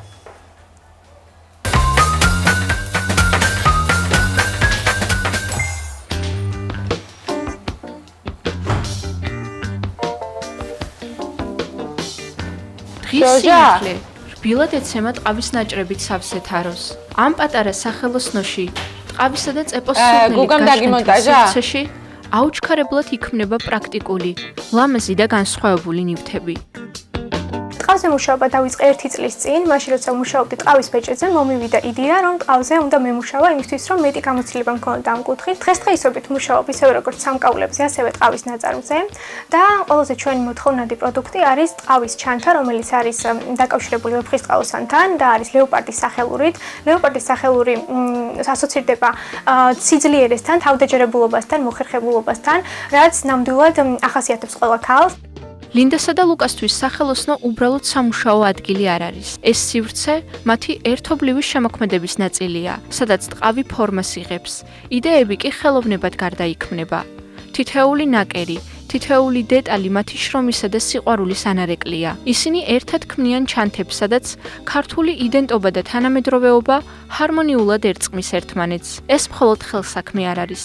ეს მათი საერთო ისტორიაა, რომელიც თითოეულ ნამუშევარში ცოცხლდება. ჩემ მეუღლე აქტიურად მეხმარება ტყავზე მუშაობაში, დავამზადებთ ერთად სხვადასხვა პროდუქტს. ჩვენ გვაქვს როლები გადანაწილებული და შესაბამისად მუშაობთ ისე, რომ ერთმანეთს ვუქმნით სასიამოვნო გარემოს. ჩემთვის ხელნაკეთი ნივთების დამზადება ხელსაქმე ძალიან სასიამოვნოა და უფრო მეტად სასიამოვნო და განსაკუთრებული არის, რადგან ამას ვაკეთებ მეუღლესთან ერთად, იმ სიყვარულით და სითბოთი, რაც ერთმანეთის მიერ გაგვაჩნია და ეს უფრო მეტად პოზიტიურს ხდის ზოგადად ამ საქმიანობას. საკავებული ვარ ტყავის ჭრით, დამუშავებით და უშუალოდ ჩანთის აწყობით. ლინდა პროფესიით ეკოლოგია, თუმცა უნივერსიტეტის დასრულებისთანავე ხელნაკეთი ნივთების დამზადებით დაკავდა. თავიდან ეს უბრალო ჰობი იყო, თუმცა მეუღლის მხარდაჭერით საკუთარი შესაძლებლობების მეტად ირწმუნა და გარშემომყოფების სკეპტიკური დამოკიდებულების მიუხედავად ხელსაქმე შემოსავლის წყაროთ აქცია. როცა უნივერსიტეტი დავასრულე, მქონდა არჩევანი წავსულიყავი ეკოლოგიის მიმართულებით და ამერჩია მეორე მხარე, რომელიც არ ვიცოდი და ბუნდოვანი იყო თუ რა იქნებოდა ამ სფეროში, თუმცა გადავწყვიტე, რომ ამერჩია ის სფერო, რომელიც გულით მინდოდა. როდესაც მისი ნაწარმი დავინახე, თავდაპირველად გამიჩნდა ეს ფიქრები, რომ ეს იყო განსაკუთრებული, გამორჩეული და ეს ყველაფერს შეძლებდა და ვცდილობდი, რომ ეს ყველაფერი მისთვისაც მიმეწოდებინა, რომ ქონოდა თავდაჯერება, ვცდილობდი, რომ როგორღაც გამომეხატა ჩემი მხარდაჭერა, რომ ამ ყველაფერზე არ ეთქვა უარი და ეს ყველაფერი უკვე თავის პროფესიად ექცია.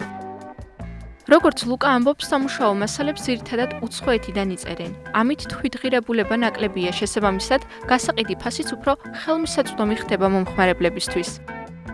ძირითადად ჩვენი ნაწარმი, მისი დიზაინი მოფიქრებული და შემოშევებულია მეუღლის მიერ. არსებობს რაღაც გარკვეული შემთხვევები, როდესაც გვაქვს განსხვავებული აზრები, თუმცა უმეტესწილად მისი აზრი იმარჯვებს, იმიტომ რომ საკმაოდ გათვითცნობიერებულია ამ მხრივ, აქვს შესანიშნავი იდეები და როდესაც გვაქვს განსხვავებული აზრები დიზაინთან დაკავშირებით, ყოველთვის მისი დიზაინი უფრო უკეთესი არის, უფრო კარგად გამოიყურება.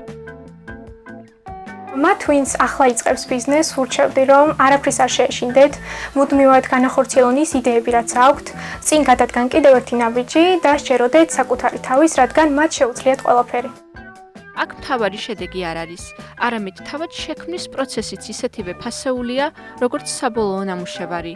და როცა შრომა და სიყვარული ერთიანდება, წინსვლისა და წარმატების სურვილი უფრო ძლიერდება. შეუძლებელი და მიუღწეველი კი აღარაფერია.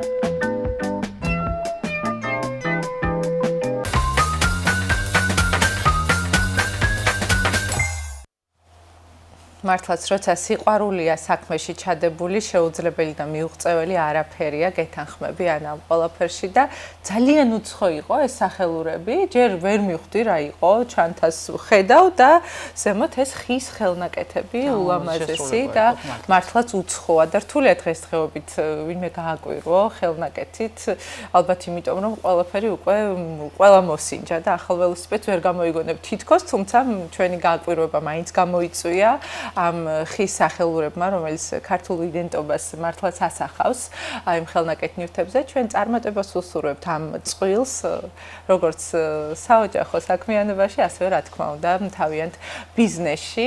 ახლა კი ჩვენს ეთერში რადიოს დროა, თეონა ზედანია და ილო შავიშვილი სტუმართან ერთად შემოგვიერთდებიან.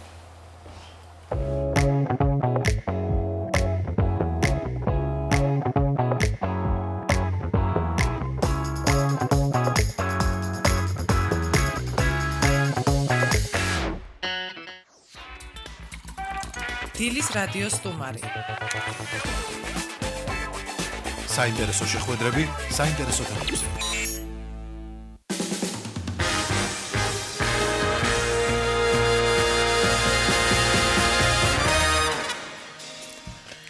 დილამშვიდობის ამოგესალმებით ძვირფასო რადიო მსმენელებო კიდევ ერთხელ ამჟამად კი მივესალმებით უკეთალე მაყურებელსაც ყოველს წარმატებული დღე მინდა გისურვოთ ყველას. დღეს თემატურ ფორუმებზე ვისაუბრებთ, რომელიც ახალგაზრდობის რეგიონული ცენტრის ორგანიზებით ხორციელდება. ეს არის სამდღიანი ტრენინგების ციკლი, რომელიც სპორტის, ტურიზმისა და კურორტების მიმართულებებს ეთმობა და ეს შეხვედრები მაღალმთიან აჭარაში გოდერძიზე გაიმართება. ფორუმში მონაწილეობისთვის რეგისტრაციის ვადა დღეს იწურება. უფრო დეტალურად თემატური ფორუმის შესახებ ახალგაზრდობის რეგიონული ცენტრის წარმომადგენელთან ლელა ინალიშვილთან ერთად ვისაუბრებთ. გამარჯობა. მოგესალმებით, მივესალმებით თქვენს მსმენელს. დიდი მადლობა მოწვევისთვის, წარმატებულ დღეს გისურვებთ და მადლობა იმისთვის, რომ ყოველთვის მხარს გვიჭერთ. რაც შეეხება ღონისძიებას, თემატური ფორუმები გულისხმობს ტრენინგ ციკლის ჩატარებას სხვადასხვა მიმართულებით. ღონისძიების ფარგლებში განხორციელდება სამდღიანი ტრენინგ კურსი, ისეთი მიმართულებებით, როგორც არის სპორტი, ტურიზმი და კულტურა, რომლის ფარგლებშიც 90-მდე ახალგაზრდას ამ სფეროში დაინტერესებული ახალგაზრდისთვის მოხდება ცნობიერების ამაღლება, ასევე სალონური საღამოები და პანელური შეხვედრები.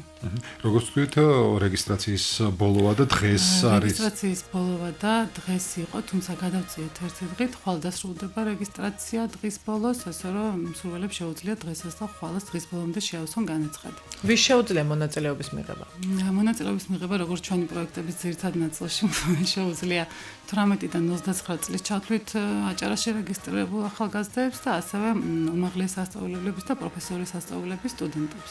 რა კრიტერიუმები რა არის? რა კრიტერიუმებს უნდა აკმაყოფილებდნენ აპლიკანტები? კრიტერიუმები არის შემდეგი, რა თქმა უნდა, პირველ რიგში არის ასაკი, ამ ასაკობრივ ზღვარში უნდა ჩნდებოდეს აპლიკანტი, აუცილებლად უნდა დარეგისტრირდეს ჩვენს პლატფორმაზე, ჩვენი საიტის პლატფორმაზე, შემდგომ უნდა განაცხადი უნდა შეავსოს, ელექტრონული განაცხადი კონკრეტულად ამ ღონისძიების, რასაც თან ერთვის სამოტივაციო წერილი და სამოტივაციო წერილის საფუძველზე ჩვენ შევარჩევთ აპლიკანტებს. როგორც ვთქვით, 90-მდე. დიახ, 90-მდე ახალგაზრდისთვის არის, თუმცა ჩატარდება ცალ-ცალკე, 3 დღე იქნება სპორტის მიმართულება, 3 დღე იქნება ტურიზმის მიმართულება და 3 დღე კულტურის მიმართულებით. და ახალგაზრდებიც ალბათ ინტერესის სფეროს მიხედვით. რა თქმა უნდა, განაცხადებიც ისაც ისევღებულობთ და ყოფილია ამ მიმართულებებით და ვისაც რა მიმართულებაში აქვს სურვილი მონაწილეობის მიღების, იმ განაცხადს შეავსებს. ვის მიენიჭება უპირატესობა? ბოდიში ყველა კითხვა მინდა. ვის მიენიჭება უპირატესობა, იმიტომ რომ შეიძლება სურვილი უფრო მეტმა გამოთქვას, ვიდრე არის შესაძლებლობა. ჩემი კითხვაც მაქვე იყო. დღევანდელი სურათი როგორია? ხო, აი უპირატესობა მიენიჭება, ესე ცოტა ისეცინა თქვა, ანუ საშუალება უნდა მივცეთ ყველას, რომ მიიღოს ჩვენს პროექტებში მონაწილეობა, ამიტომ გააჩნია როგორი სამოტივაციო წერილი იქნება და როგორი იქნება არგუმენტირებულად დასაბუთებული ის პირობები, რომ აი რატო უნდა მაგალითად აპლიკანტს ამ პროექტში მონაწილეობის მიღება. თორემ სურვილი ყოველთვის ძალიან ბევრია და ანუ ერთადერთი აქაც გამსაზღვრელი იქნება მოტივაციის წერილი. რა თქმა უნდა, სამოტივაციო წერილი პირველ რიგში. დღეს რა ვითარებაა?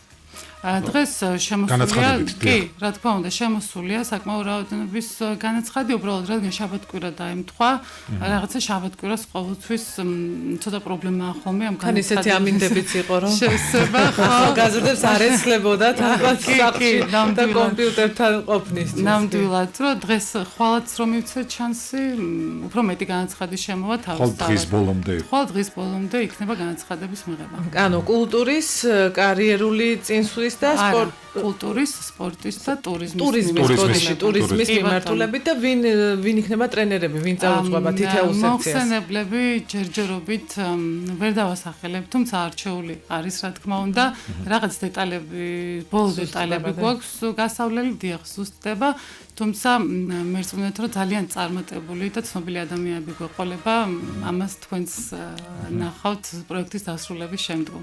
როდის ჩატარდება? ეს თუ არის ესე იგი, პირველი ბანაკი ჩატარდება, ანუ სამი ბანაკი ჩატარდება აპრილის თვეში, განხორციელდება. პირველი ჩატარდება ამ შაბათ-კვირას, ანუ 4-5-6 შვიდში იქნება უკან დაბრუნება, შემდგომ კვირას იქნება მეორე ბანაკი და თვის ბოლოსთვის უკვე 26, 27, 29 რიცხვში იქნება მესამე ბანაკი. და ამით ამოიწურება ეს ტრენინგების ციკლი ამ თვეში. სტაჟირების პროგრამაზეც გითხარით. კი ბატონო, სტაჟირების პროგრამაც ეხლაც მიმდინარეობს და პროგრამა გულისხმობს ახალგაზრდების ანაზღაურებას, სტაჟირებას 6 თვემდე ვადით კერძო კომპანიებში. სადაც ახალგაზრდები სამუშაო გამოსილებასთან ერთად მიიღებენ ხელფასს, ესე რომ ვთქვა, შრომის ანაზღაურებას. აქაც 18-დან 29 წლის ჩათვლით ახალგაზრდებს შეუძლიათ მონაწილეობის მიღება, თუმცა ჯერჯერობით ახალგაზრდებისთვის არ გვაქვს განაცხადების მიღება, ჯერჯერობით კომპანიებისთვის გვაქვს განაცხადების მიღება. ეს როგორც კი ამოიწურება და გვეცოდინება, რამდენი ვაკანტური ადგილი აქვს, რომელ კომპანიას რასაც იმის მიხედვით გამოცხადება შემდგომ განაცხადების მიღება ახალგაზრდებისთვის. და ყველა ეს აპლიკაციის ფორმა შეუძლიათ იხილონ ვებგვერდს. რა თქმა უნდა, ყველა ღონისძიებას აქვს თავისი სააპლიკაციო ფორმა, რომელიც ძალიან მარტივი შესავსებია და ნებისმიერ მსურველს შეუძლია ამის შევსება. შესაბამისად ელექტრონულადაც შეიძლება და ადგილზე მოტო. ელექტრონულად უნდა შეავსოს აუცილებლად, იმიტომ რომ ჩვენ პლატფორმაზე ჯერ უნდა დარეგისტრირდეს და შემდეგ ელექტრონული ფორმა უნდა შეავსოს განაცხადის. მადლობა. წარმატებებს გისურვებთ. ახალგაზრდობის რეგიონული ცენტრის წარმომადგენელი ლელა ინაიშვილი იყო დღეს ჩვენი სტუმარი. რადიო მსმენელთან მალე დაუბრუნდებით, ტელემაყურებელს კი ვემშვიდობებით ნახვამდის.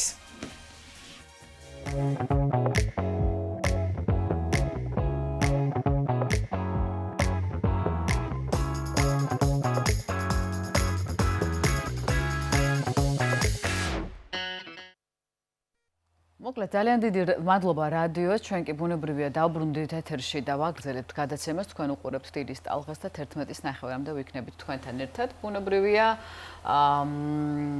ჩვენი ამინდი იცვლის სახეს, იმიტომ რომ სიცივეებიდან გადავდივართ სითბოში. ეს ხომ აისახება ჩვენს ხასიათზე და ჩვენს ჯანმრთელობაზე. ასევე აისახება ასტროლოგიური ცვლილებები, რომელიც მიმდინარეობს ცაში, განსაკუთრებით იყო მზის დაბნელება, იყო მთვარის დაბნელება.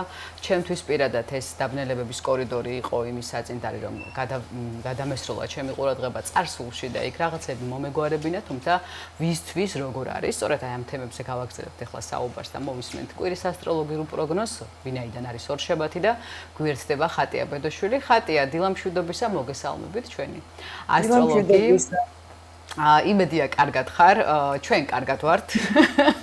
ეთერში ვართ, ყველაფერი ჯერჯერობით მშვიდობით მიმდინარეობს და გუშინ კი არა და 29-ში იყო ამ სერიოზული მზის დაბნელება, რომელმაც რაღაც გარკვეული ეფექტები იქონია ადამიანებზე და რა გველოდება წინ ამ მიმართულებით, ბუნებრივია, გითხარი წინასწარ შეგვამზადე და გაგვაცანე ასტროლოგიური პროგნოზი კვირის. მოგესალმებით პირველ რიგში მივესალმებით ჩვენს მაყურებელს. კარგად ვართ. მზის ნახევრად დაბნელება იყო ვერძის ზოდიაქოში, მაგრამ ვერ ვიტყვი ეს გავლენა და პროცესები, რომლებიც მიდიოდა თქვა ვერძის დაბნელების გამო იყო. ეს იყო უფრო ის რეტროგრადულობები, ის გაჩერებულები პლანეტები, ინგრესიები, ნეპტუნი და ასე შემდეგ. ბევრი სხვა ფაქტორი იყო, რომელიც რეალურად ჩვენ გადავლახეთ და ვამბობდი, რომ მარტის და აპრილის თვე არის 2025 წლის ყველაზე რთული თვეები. შესაბამისად, რა თქმა უნდა, ეს ყველაფერზე ესე ვთქვათ, აისახა. წყლის ნიშნებში მიდის, ანუ ძირითადად ტრანზიტები, რაც იმას ნიშნავს, რომ ზუსტად აი ეს ემოციური ფონი, ანუ ჩვენი ბავშვობა, ჩვენი ქვეცნობიერი, ჩალექილი რაღაცა ნეგატივი, ამ ყველაფერს ამოყრის პერიოდი არის და მომავალი კვირაც ამის პერიოდი არის, მინდა უთხრა ჩვენს მაყურებელს, თუ განთავისუფლდებით ძველი წყნებისგან, ძველი სტრესებისგან, ან იმისგან, რასაც მუდმივად თავს ვარიდებდით, საუკეთესო პერიოდი არის ახლა ამისთვის და პატიებისთვის, სიყვარულის გაცემისთვის. ეს არის ძალიან მნიშვნელოვანი. საბოლოო ჯამში ერთ-ერთი ურთულეს პერიოდი უკვე გადავიდა.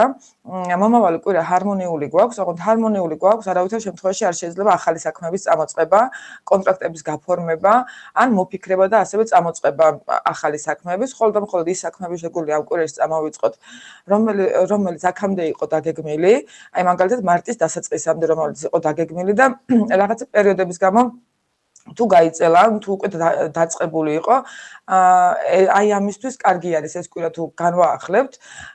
ასევე კარგი არის ეს კვირა რაღაცა ის თქვა პიროვნული განვითარებისთვის, სწავლის დასაწყებად, საკუთარ თავზე ორიენტირებისთვის, ჩვენს შესაძლებლობებზე დაკვირვებისთვის. აი ამას ურჩევდი ჩვენს მაყურებელს. საბოლოო ჯამში ყველაზე რთული გადავლახეთ, როგორც უკვე ვთქვი, და განსაკუთრებით პარტნიორულ ურთიერთობებში არის გამოწვევები ამ კვირაში. და მნიშვნელოვანი არის, რომ არ დავაკონსერვოთ რაღაცა წყენები, არ დავაკონსერვოთ რაღაცა, რაც ჩვენ გვაქვს სათქმელი თუნდაც პარტნიორისთვის. სასიყვარულო ურთიერთობებში, იმიტომ რომ ახალ ეტაპზე თუ გადავდივართ, ეს ნიშნავს იმას, რომ ძველი რაღაცები უკან უნდა მოვიტოვოთ მათ შორის წყერები. ხოლო ვინც ამას ვერ შეძლებს ან არ შეძლებს, ნუ ამ შემთხვევაში იქნება მე უკვე სერიოზული, ესე ვთქვათ, სერიოზული პრობლემები შეიძლება იყოს და ჩემი ფისო შემოვიდა ეთერში უკაცრავად. დავიწყებ ახლა ტრადიციულად ვერძებით და გადავალ ვერძი ზოდიაქოზე. ვერძებისთვის ჰარმონიული პერიოდი არის უკვე მომავალი კვირა. ნელ-ნელა დაიწყებენ ვერძები ენერგიების აღდგენას, რაც იმას ნიშნავს, რომ იგრძნობენ აი ამ ესე ვთქვათ პოზიტიურ დადებით ენერგიებს, ასევე ხალის ენერგიას და ენერგია ზოგადად მოგვემატება ყველას და ასევე ვერძი ზოდიაქოს ნიშნის წარმომადგენლებს. კარგი იქნება თუ ამ პერიოდს ვერძები თვითგანვითარებას დაუთმობენ, საკუთარი პროფესიონალიზმის ამაღლებას ან პიროვნულ ზრდას, ეს არის ძალიან მნიშვნელოვანი.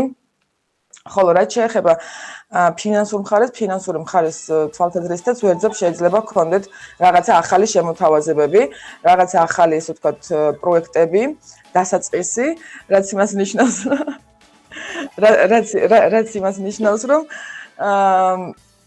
მოკლედ ვერძებს მიეცემათ შანსი რაღაცა ახალ ეტაპზე გადაიყვანონ თავიანთი პროფესიონალიზმი და კარგი იქნება თუ გამოიყენებენ აი ამ პერიოდში. რაც შეეხება კურუებს ცოტათი ენერგეტიკულად გამომფიტული პერიოდი აქვს, ახალი გეგმები, პროექტები, ასევე შეიძლება რომ წამოიწყონ კურუებმა, თუმცა აქაც ურჩევდი რომ არ ღირს სიჩქარე და განსაკუთრებით კურუებმა ყურადღება უნდა მიაქციონ ჯანმრთელობას, ასევე საბუთებს, რამე გაუგებრობას არ წააწყდნენ. ეს შეიძლება იყოს ნებისმიერი ფინანსური, ბიზნეს საბუთი ან პირადი საბუთები, ამიტომ ამ ხრივ მაინც კურუებს ურჩევ რომ ცოტათი სიფრთხილე გამოიჩინონ. ფინანსური თვალსაზრისით ასევე ეს კვირა ჰარმონიული არის კურუებისთვის, შეიძლება შემოსავალმა მოიმატოს ან შეიძლება დაწინაურება მოხდეს მათი ან ახალი რაღაცა საქმის ესე ვთქვათ დამატება, რომელიც უკვე აქამდე წამოწყებული იყო და არ მივიდა ბოლომდე. გადავიდეთ ტყუპებზე. ტყუპებისთვის აქაც საკმაოდ ისეთი მნიშვნელოვანი პერიოდი არის. სამსახურეობრივი თვალსაზრისით აქვს ტყუპებს გამოწვევები, ასევე პარტნიორულ ურთიერთობებში არის ტყუპებთან გამოწვევები. აქედან გამომდინარე ვურჩევდი, რომ დაკისრებული პასუხისმგებლობები, რომლებიც მათ აქვს, აუცილებელი არის, რომ შეასრულონ ბოლომდე და არავითარ შემთხვევაში არ გააპროტესტონ. ეს პერიოდი ტყუპებს დიდი ხანია მისდით, როდესაც აი შეიძლება დაუფასებლად გრძნობდნენ თავიანთ ესე ვთქვათ საქმიანობას, ამ სტუდენტები უფრო მეც მუშაობენ, ვიდრე მაგალითად გამოიმუშავებენ თანხებს, მაგრამ ეს პერიოდიც არის რაღაცა კარმული ვალი და თუ ამას უპროტესტოდ გაატარებენ ამ კვირაში განსაკუთრებით ტყუპები და ამავდროულად იზრუნებენ რაღაცა ახალზე, ან თავიანთ ნიჭებზე, თავიანთ შესაძლებლობებზე, ან ცოდნაზე, რითიც კიდევ შეუძლიათ გამოიმუშავონ დამატებითი თანხები, კარგი იქნება თუ ამის მობილიზება შეეცდებიან ტყუპები. ფინანსური თვალსაზრისით ტყუპებს ჰარმონიული პერიოდი აქვს, არ არის ნეგატიური პერიოდი, უბრალოდ რაღაცა ისე თქვა ტვირთი არის ცოტა პასუხისმგებლობების კონტექსტში. გადავიდეთ კირჩხიბებზე. კირჩხიბებისთვის ასევე მნიშვნელოვანი პერიოდი არის, ზოგადად წყლის ნიშნის ესე ვთქვათ გავლენა იგრძნობა და რა თქმა უნდა კირჩხიბები ამას განსაკუთრებით იგრძნობდნენ. შეიძლება მომატებული ჰქონდეთ ემოციური ფონი, ან ზედმეტად შეიძლება რაღაცნაირად დეპრესიულად გრძნობდნენ თავს, ზედმეტ პასუხისმგებლობებით აქაც კირჩხიბები. თუმცა საბოლოო ჯამში კარგი პერიოდი აქვს რაღაც ახლის შესასწავლად, სამოგზაუროდ, თავიანთი პროფესიონალიზმის ან რაღაცა შეხედულებების ახალ ეტაპზე გადასასვლელად. კირჩხიბებთან შეიძლება მოვიდეს ამ კვირაში ახალი ცოდნები, რომელიც ცოდნებიც მათ გრძელვადიან პერსპექტივაში გამოადგებათ როგორც პიროვნულ, ასევე კარიერულ დონეზე. ფინანსურად აქაც კირჩხიბებისთვის ჰარმონიული პერიოდი არის, არანაირი ესე ვთქვათ პრობლემა არ არის, უბრალოდ შეიძლება თუ რაღაცა შიშები გქონდეთ აქ კირჩხიბებს, ესე ვთქვათ დამოუკიდებლად თავიანთი ესე ვთქვათ სურვილისა, ხო? გადავიდეთ ლომებზე. ლომებისთვის აქაც ჰარმონიული პერიოდი არის, მინდა გითხრათ, საკმაოდ კარგი შემოთავაზებები შეიძლება რომ მიიღონ ლომებმა, როგორც სოციალურ კონტექსტში, ასევე პიროვნული თვალსაზრისით პარტნიორულ ურთიერთობებში, ხო? არის ჰარმონიული, რაღაც ახალ ეტაპზე გადადის, თუმცა ახალ ეტაპზე გადასასვლელად აუცილებელია ის, რომ ჯერ ძველი რაღაცა წყენები და პროტესტები მოიშორონ ლომებმა, როგორც კარიერულად, ასევე პირად ურთიერთობებში, თორე ეს სხვა შემთხვევაში ხელს შეუშლის იმისათვის, რომ რაღაცა განავითარონ და ერთი ნაბიჯით წინ წაიწიონ.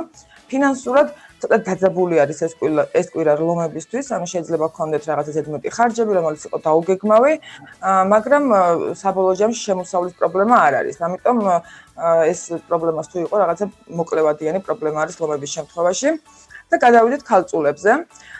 ქალწულებიც ერთ-ერთი ეს ვთქვათ გამოწვევა არის ქალწულებისთვის პარტნიორული ურთიერთობები, საკმაოდ ეს ვთქვათ დაძაბულად შეიძლება რომ მიდიოდეს რაღაც ექსტრემალურ სიტუაციაში. ზოგადად ქალწულებთან ეს სირთულეები დიდი ხანია უკვე მიდის. საკმაოდ დიდი ხანი არის ეს ვთქვათ გადიან ამ გამოწვევებს პარტნიორულ ურთიერთობებში. ევალებათ პატიება, ევალებათ უპირობო სიყვარულის გაცემა, ევალებათ რომ რაღაცა ახალ ეტაპზე გადაიყვანონ თავიანთი რაღაცა სიყვარულის, ემოციების გამოხატვის თვალსაზრისითაც, ხო? თავიანთი ეს ვთქვათ პიროვნება, ამიტომ ვურჩევდი რომ მაქსიმალურად უფრო დრო პარტნიორულ ურთიერთობებს დაუთმონ, სამსახურეობრივად და ფინანსურად ცუდი პერიოდი ნამდვილად არ აქვს ქალწულებს და გადავიდეთ სასწორებზე. სასწორებთან აი აქ პარტნიორულ ურთიერთობებში არის ნამდვილად კონფლიქტურობის ალბათობა, იმიტომ რომ სასწორებს ერთ-ერთი ზოდიაქი არის ვისწოთ საკმაოდ ესეთი გამოწვევებით სავსე მიდის აი ეს მთელი რეტროგრადულობები და ზოგადად მარტი-აპრილის თვე, მაგრამ აქაც სასწორებს აქვს საშუალება რომ სხვა ადამიანების გავლით და განსაკუთრებით პარტნიორის გავლით საკუთარი თავი იპოვონ და რაღაცა ეს ვთქვათ თავიანთი ურთიერთობები, ასევე საკუთარ თავთან ურთიერთობები გადაიყვანონ ახალ ეტაპზე, აიმაღლონ თვითშეფასება და რაღაცა ეს ვთქვათ ბევრი სასიკეთო ნიუანსი გააცნობიერონ, რომელიც აქამდე მაგალითად რთული იყო სასწორებისთვის. ფინანსური თვალსაზრისით სასწორებს აქაც ჰარმონიული პერიოდი არის, არ არის ისეთი დაძაბულობა, როგორც მაგალითად აქამდე იყო, თუმცა საბოლოო ჯამში რაღაცნაირად ეს ვთქვათ ფინანსების სწორ მენეჯმენტს ამ კვირაში ითხოვს სასწორებისგან. აქედან გამომდინარე ეს თვითდისციპლინა ეხება მხოლოდ პარტნიორულ ურთიერთობებს არა, ასევე ფინანსებსაც. სამსახურეობრივად შეიძლება გქონდეს სასწორებს ახალი სამსახურეობრივი შემოთავაზებები, თუმცა სიჩქარეს არ ვურჩევ, ვურჩევ რომ ყველაფერი კარგად აწონ-დაწონონ. გადავიდეთ მორიელებზე. რაც შეეხება მორიელებისთვის არის საკმაოდ გამოწვევებით აქცევს შვილებთან ურთიერთობები, ასევე პარტნიორული ურთიერთობები, მშობლებთან ურთიერთობები, ასევე მეგობრებთან ერთად არის მეგობრებთან დაკავშირებით არის აქაც გამოწვევები. მორიელებს მოეთხოვებათ, რომ ის პასუხისმგებლობები, რომლებიც აქვთ, ანუ ოჯახური პასუხისმგებლობები და ოჯახის წევრებთან დაკავშირებული პასუხისმგებლობები, რომელიც შეიძლება ფინანსური არ იყოს და იყოს პიროვნული უშუალოდ კონტაქტთან დაკავშირებით, ხო? აი ეს ამას გაართვან თავი მაქსიმალურად, ეს ვთქვათ, ჰარმონიულად, ასევე მნიშვნელოვანი არის, რომ არ არიდონ თავი ამ პასუხისმგებლობებს არ გააპროტესტონ და ეხლა განვითარებული მოვლენები, ეხლა როგორც ეს ვთქვათ, გაყვებიან, თუნდაც სასიყვარულო ურთიერთობებში მორიელები აი ამ პროცესებს, რომელიც ეხლა მიდის, ამ შემთხვევაში ძალიან კარგ უკუ რეაქციას მიიღებენ სამყაროსგან, ხოლო თუ ვერ ჩააბარებენ, ან გააპროტესტებენ, ისევ იგივე წელს დატრიალდებიან, მე უკვე ანუ იგივე პასუხისმგებლობები მოვა მანამ სანამ არ ჩააბარებენ, ამიტომ მოიტრიალებენ მორიელები ერთ წელზე, ფინანსური თვალსაზრისით დაძაბულობა არის მორიელებისთვის ამ კვირაში, ამიტომ არ ვურჩევ დიდ ფინანსურ ხარჯებს და ასევე ენერგეტიკულად გადაღლას, იმიტომ რომ ჯანმრთელობის მდგომარეობა ცოტათი დასუსტებული არის მორიელებთან. და გადავიდეთ მშვილდოსნებზე. მშვილდოსნებთან არის ახალი რაღაცა ოჯახური პირადი უსაფრთხოების შენების პერიოდი, ოჯახის შენების პერიოდი, თავიანთი უსაფრთხო გარემოს შექმნის რაღაცა პროცესები მიდის და ამაზე პასუხისმგებლობების აღება მშვილდოსნებს მთლიანად მოუწევთ თვითონ, როგორც ფინანსური, ასევე პიროვნული. შეიძლება ცოტათი რთული იყოს მათთვის და რაღაცნაირად ეს ვთქვათ, შეზღუდულად გრძნობდნენ თავს, ან თვლიდნენ, რომ საკუთარი თავისთვის დრო აღარ რჩებათ, მაგრამ კარგი არის თუ ახლა ნელ-ნელა აგურ-აგურ დაიწყებენ მშვილდოსნები თავიანთი პირადი უსაფრთხო გარემოს მშენებლობას დამოუკიდებლად და ამისთვის მშვილდოსნებს ნამდვილად მიეცემათ ახალი შანსები, პოტენციალი და ახალი ვთქვათ პერსპექტივები თუნდაც სამსახურეობრივად, ხო? ანუ შეიძლება აქ იყოს რაღაც სამსახურეობრივი წინსვლები, ფინანსების თვალსაზრისით, ანუ შემოსავლის ზრდა და ასე შემდეგ. საბოლოოდ ამ ჯგუფდოსნებს ანუ დაკისრებული პასუხისმგებლობისთვის ყველანაირი ენერგია მიეცემათ, მთავარი არის რომ ამ პასუხისმგებლობებს არ არიდონ თავი და არ გააპროტესტონ. და გადავიდეთ ფხის რქებზე. ფხის რქებთან არის გამოწვევით ახსოვს ნათესავებთან ურთიერთობები ამ კვირაში. ამიტომ ნათესავებთან დაკავშირებით თემის რჩევა იქნება რომ ფხის რქება მაქსიმალურად შემწყნარებლები იყვნენ, ანუ აპატიონ ძველი წყენები, როგორც დედვამიშვილებს, ასევე იმ ადამიანებს, რომლებიც მათ გარშემო ტრიალებენ. კარგი არის თუ ამ ძველ ნეგატივს გაუშვებენ, ამ შემთხვევაში მათი ურთიერთობები გადადება ბევრად უფრო მყარ და ჰარმონიულ ეტაპზე და პირიქით ეს ურთიერთობები გახდება მათთვის ძალა და არა მაგალითად რაღაცა გამოფიტვის საშუალება ან გამოფიტვის საფრთხე. ფინანსური თვალსაზრისით ასევე კარგი პერიოდი არის ფხის რქებისთვის, თუმცა ეს რაღაცა პასუხისმგებლობები, რომლებიც არის ნათესავებთან დაკავშირებით და უფრო მორალური პასუხისმგებლობები არის შეიძლება ვიდრე ფინანსური, ამას მოკლედ ფხის რქებმა აუცილებლად უნდა გაართვან თავი უპირობესი ყოველთ გაცემით, პატიებით და ძველი წყენების დავიწყებით და გადავიდეთ მერწყულებზე. მერწყულებისთვის აქაც ფინანსური თვალსაზრისით არის გამოწვევები, ეს რაღაცა პერიოდი არის, რომელი პერიოდიც არ გულისხმობს მაგალითად მერწყულების განადგურებას და არ უნდა მერწყულების განადგურება, რა თქმა უნდა. ეს არის პერიოდი, როდესაც უბრალოდ აქაც ადამიანის დამოკიდებულება მენეჯმენტთან, თავისი რესურსების, თავისი ფინანსების, თავისი ენერგიის, ხო, გადადის რაღაც ახალ ეტაპზე. აქედან გამომდინარე, შეიძლება რომ გაუჭირვოს, ამ პირიქით ბევრი მისცეს და მე რაღაცა ისე ვთქვათ, ანუ турბულენტურობა იყოს ფინანსური თვალსაზრისით მერწყულებთან. ეს პერიოდი და ენერგია მთლიანად ემსახურება იმას, რომ მერწყულებმა ისწავლონ ფინანსების სწორი მენეჯმენტი. ეს იმას არ ნიშნავს, რა თქმა უნდა, რომ არ იციან, მაგრამ განვითარება უსასრულო არის და ანუ კიდე ახალ ეტაპზე ითხოვს გადაწყვეტს, ხო? აქედან გამომდინარე, ნუ შეუშინდებიან იმ პრობლემას, პირიქით, მენეჯმენტი გაუკეთოთ იმ რესურსებს, რომელი რესურსებიც რეალურად არის ახლა მათ ხელთ და ნუ ჩავარდებიან სტრესში და აქაც აგურ-აგურ მოუწევთ მერწყულებს თავიანთი ფინანსური დამოუკიდებლობის ან ფინანსური უსაფრთხოების აშენება და ამას დაიწყებენ ძალიან კარგ სიზამენ, თუმცა ჯერ პირველ რიგში უნდა დამშვიდნენ, იმიტომ რომ პიროვნული თვალსაზრისით მერწყულებს ემოციურად რთული პერიოდი აქვს, შეიძლება იქონათ დაძაბულობა, ცოტათი ნერვიული ფონი და ასე შემდეგ, მოკლედ, მთავარი არის რომ თუ გააკონტროლებენ ემოციებს, ამ შემთხვევაში ყველაფერი გამოვავალთ ცივი გონების საფუძველზე. პიროვნული თვალსაზრისით კარგი პერიოდი არის სწავლისთვის, კარგი პერიოდი არის თვითგანვითარებისთვის, ასევე მოგზაურობისთვის, ახალი ნაცნობების გასაჩენა და ზოგადად მერწყულები იგრძნობენ ენერგიას ამ კვირაში, ანუ გაიზრდება მათი ენერგია, აი ეს ვერძის მზე ძალიან დაეხმარება მერწყულის ზოდიაქოს და აქამდე თუ ენერგიას გამოფიტულად გრძნობდნენ, ეხლა ბევრად ესე ვთქვათ აივსებიან და შესაბამისად მათ ცხოვრებაში ბევრი კომპონენტი აივსება ენერგიით და წავა უკეთესობისკენ. გადავიდეთ თევზებზე. თევზებთანაც აქაც ენერგიის მატება იგრძნობა ამ კვირაში. თევზებს ევალებათ რომ მაქსიმალურად მოკლედ საკუთარი თავი შეიყვარონ, საკუთარი თავის მიმართ ღირებულებები გადაიყვანონ ახალ ეტაპზე. როგორც დაინახავენ საკუთარ თავს და როგორც აღიქვავენ, ზუსტად ანალოგიურად დაინახავს მათ პარტნიორი. შესაბამისად თუ პარტნიორულ ურთიერთობებში თევზებთან რაღაცა პრობლემა არის, უნდა იცოდნენ რომ ანუ ეგ დამოკიდებულება, რომელიც შეიძლება წინდეთ პარტნიორის მხრიდან, თვითონ აქვს საკუთარი თავის მიმართ, რომელიც შეიძლება გაუცნობიერებელ დონეზე მიდიოდეს. ამიტომ ამის გაცნობიერება ძალიან მნიშვნელოვანი არის. ფინანსური თვალსაზრისით ახალი ფინანსური საწყისები, ახალი ფინანსური პერსპექტივები თევზებთან ამ კვირაში მოვა. აქედან გამომდინარე, კარგი იქნება თუ მაქსიმალურად დროს დაუთმობენ აი ამ თავიანთი ესე ვთქვათ თავის განვითარებას ან დაკონსერვებული ნიჭების, დაკონსერვებული შესაძლებლობების ამოქაჩვას, რომელიც მე უკვე როგორც პიროვნულად, ასევე ფინანსურად მოუტანს დიდ წარმატებას და ზოგადად თევზებს აქვთ ამ წელს განსაკუთრებით შანსი და რა თქმა უნდა ამ კვირაში რომ საზოგადოებამ დაინახოს, გახდნენ ცნობილები, წარმატებას მიაღწიონ თავის სფეროში, რაც სულ უნდათ, მოკლედ აი ოცნებები შეუძლიათ რომ აუხდეთ თევზებს თუ დეპრესიას არ გაყვებიან და პოზიტიურ ტალღაზე დარჩებიან. ასე რომ თევზება პოზიტიურ ტალღაზე დარჩენას გისურვებთ. ეს ტალღა, იმიტომ რომ რთული წლები გოლოდება პრინციპში წინ არა მარტო თქვათ ასტროლოგიურად, ისედაც ცხოვრებისეულადაც. ძალიან დიდი მადლობა და თან გამიჩნდა ახლა კითხვა, თელმა საქართველომ გაიცნო შენი კატა. არაჩვეულებრივი, რომელსაც მე როგორც დავაკვირდი, აქვს რეაქცია ვერძებზე და ვერძი ხომ არაა და შემთხვევით ცხოველებსაც ხო არა აქვს, თქვათ რაღაცა ცხოველებიც ხო არა. მარია, ეს არის ყურო. ყურუა? ყურუა. მაისში დაბადებული ყურუა და უბრალოდ არ ვიფერები ხოლმე მე აპროტესტებს. ეხლა დღეს დილით ხო ვერ მოვიცალე მოსაფერებლად და აპროტესტებს და მე ესე მიხდება კადრში. ეს არ არის პირველი შემთხვევა, როცა მიხდება ესე კადრში. არ ვიცი, ვერ გეტყვი, ვერ დავაკავშირე ვერაფერთან ის გამოხდება, მაგრამ ალბათ რო არ მოვეფერე აპროტესტებს, იმიტომ რომ უბრალოდ ვეფერები ხოლმე და სხვათა შორის ამბობენ, რომ ზოდიაქოს ნიშნების მიხედვით არის რაღაცნაირი რჩევები ქვეყნების, რაღაც მიწების მიმართ და ცხოველები თუ შედიან, ცხოველებსაც თუ აქვთ ზოდიაქოს ნიშნები, თუ შეიძლება რომ ხასიათი მივაწეროთ ყუროსი შენს კატას. უყვარ ჭამა.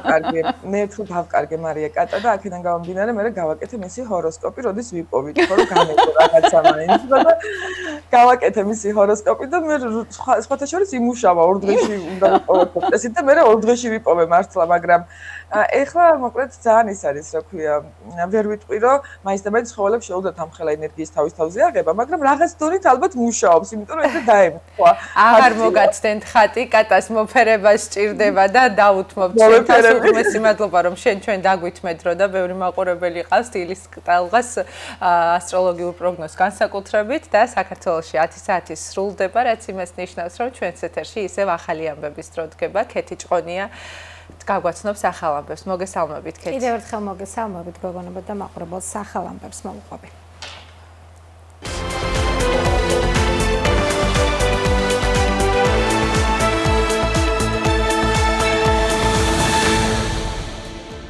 ზუსტად ერთ საათში პარლამენტის საგამოძიებო კომისია მუშაობას განაახლებს 2004 წლებში საქართველოს ოკუპირებულ ტერიტორიებზე შექმნილი ვითარება 2008 წლის აგვისტოს ომი და ევროპის საბჭოს საპარლამენტო ასამბლეის რეზოლუცია.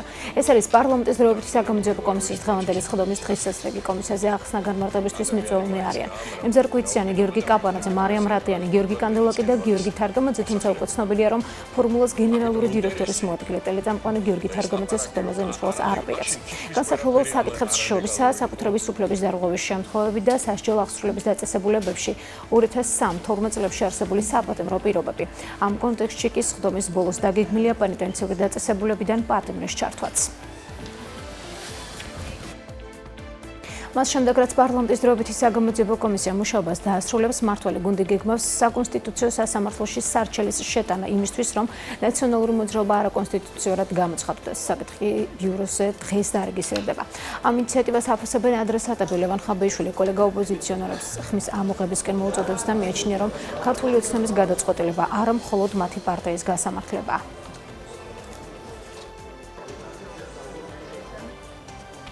ვიდრე სარჩელის საკონსტიტუციო სასამართლოში შევა, მანამდე ოპოზიცია დღეს დედაქალაქში აქციის გამართვას გეგმავს. მოქალაქეები რუსთაველის გამზირზე 20 საათზე შეიკრიბებიან. 21 საათზე კი საზოგადოებას სიტყვით მიმართავს სალომე ზურავიშვილი. ცნობილია, რომ ექს-პრეზიდენტი დღევანდელ აქციაზე ოპოზიციასთან ერთად სამოქმედო გეგმის შეთანხმებულ ვარიანტს გააშხერებს. თბილისში დღესვე დაგეგმილია რამდენიმე საპროტესტო მარში. აქცია სიმბოლურად დაუმტყეს საქართველოს დამოუკიდებლობაზე რეფერენდუმის თარიღს.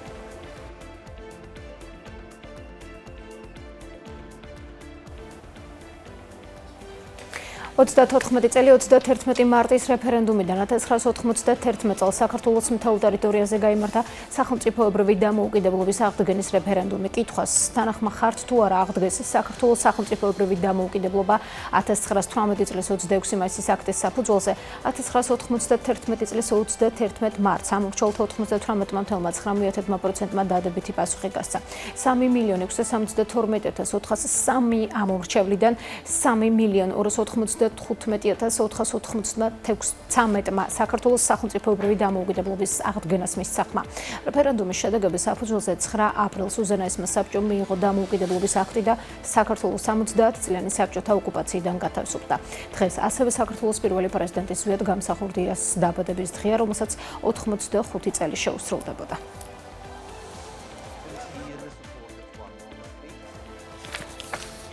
საპროტესტო აქციაზე დაკავებული ბათუმელებისა და ნეტგაზეთის დამფუძნებლის მზე ამახლობელი საქმის არსებითი განხილვა ბათუმის საქალაქო სასამართლოში დღეს განახლდება. სხდომა 13 საათზეა ჩანიშნული. ადვოკატებმა შესავალი სიტყვით უნდა ისარგებლონ, ბრალდების მხარემ კი მოწმეები უნდა წარადგინოს. მზე ამახლებელს პოლიციელზე თავდასხმას ედავებიან. ბრალის დადასტურების შემთხვევაში მას 4-დან 7 წლამდე ვადით პატიმრობა ემუქრება. საქართველოსა და დიდ ბრიტანეთს შორის პირდაპირ საჰაერო მიმოსვლა დაიწყო. დღიდან საქართველოს ავიაბაზარზე ოპერირება გაერთიანებული სამეფოს ფლაგმანმა British Airways-მა დაიწყო. British Airways-ის A320 ნეოტიპის ხომალდი თბილისის საერთაშორისო აეროპორტში 156 მგზავრით დილით უკვე დაიშვა. ავიაკომპანია ლონდონი თბილისი ლონდონის მიმართულებით პირდაპირ რეისებს კვირაში 4 სიხშირით შეასრულებს. ავიაკომპანიის მთავარი ბაზა ლონდონის ჰითროუს აეროპორტში მდებარეობს, რომელიც ევროპის ერთ-ერთი ყველაზე დატვირთული აეროპორტია.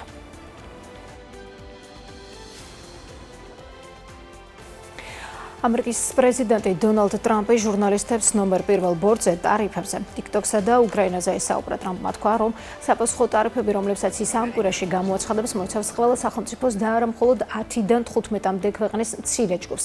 ფიქრობს, რომ რუსეთის პრეზიდენტს ვლადიმერ პუტინს ცეცხლის შეწყვეტის შეთანხმების გაფორმება სურს და არ სჯერა, რომ ის თავის სიტყვას უკან წაიღებს.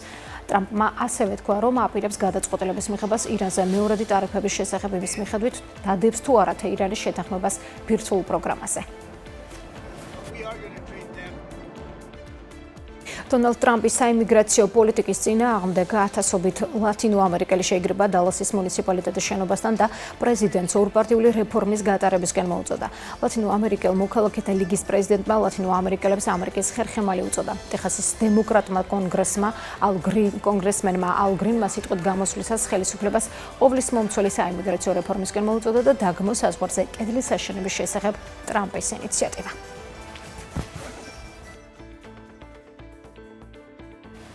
მცირე ზომის თვითმფრინავმა კატასტროფა განიცადა ამერიკაში. ინციდენტი მინესოტის შტატში მოხდა. ადგილობრივი მედიის ინფორმაციით თვითმფრინავის სახლის სახურავს დაეცა შემთხვევას. ბევრი თვითმფრინავი ჰყავს, რომლებმაც სოციალურ მედიაში გავრცელეს ავიაკატასტროფის ამსახველი ვიდეო კადრები. ავიაკატასტროფის მიზეზი ჯერჯერობით უცნობია.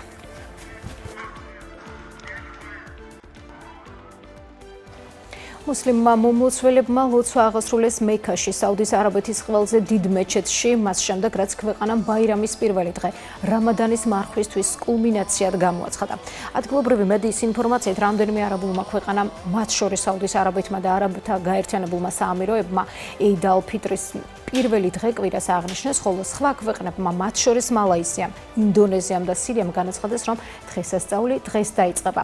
ეს ცვალებადობა გამოწვეულია განსხვავებებით მთვარის დაკვირვების პროცესში, რომელიც განსაზღვრავს რამადანის დასასრულს.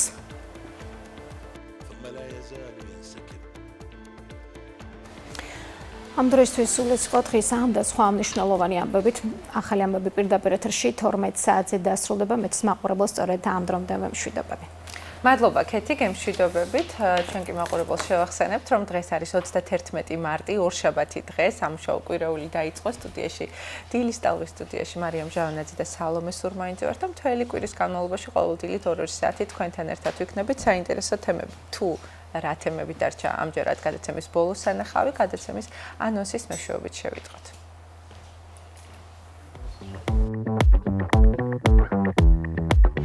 გადაცემის მესამე ნაწილში კავკასიურ ცეკვებს შორის აფხაზური ცეკვები განსაკუთრებულად გამოირჩევა. იხილეთ სიუჟეტი აჭარის ხალხური ხელოვნების სკოლაში ჩატარებული აფხაზური ცეკვების მასტერკლასზე, სადაც მონაწილეებმა ამ ცეკვებისთვის დამახასიათებელი ავთენტური მოძრაობები შეისწავლეს. და ბოლოს 31 მარტი საქართველოს ისტორიაში უმნიშვნელოვანესი დღეა. 1991 წლის 31 მარტს საქართველოს მთელს ტერიტორიაზე სახელმწიფოებრივი დამოუკიდებლობის აღდგენის რეფერენდუმი გაიმართა, რომლის შედეგების საფუძველზეც უზენაისმა საბჭომ მიიღო დამოუკიდებლობის აქტი და გაათავისუფლა საქართველოს 70 წლიანი საბჭოთა ოკუპაციიდან. ამ უმნიშვნელოვანეს თემაზე სტუდიაში სტუმართან ერთად ვისაუბრებთ. უყურე დილის ტალღას ყოველ სამუშაო დღეს 8 საათსა და 30 წუთზე.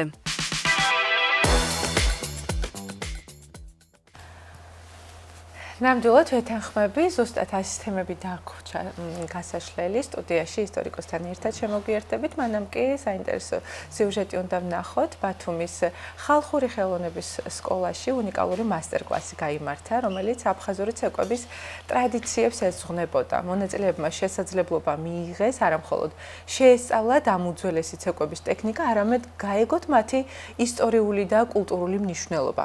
ღონისძიებას გამოცდილი ქორეოგრაფი უძღვებოდა, რომელმაც დამსწრეები აფხაზური ცეკვის სტილი და ხასიათი გააცნო დამსწრეებს. სიუჟეტზე ანა გოგიტიძე მუშაობდა, ნახოთ და დაგიბრუნდებით მალევე.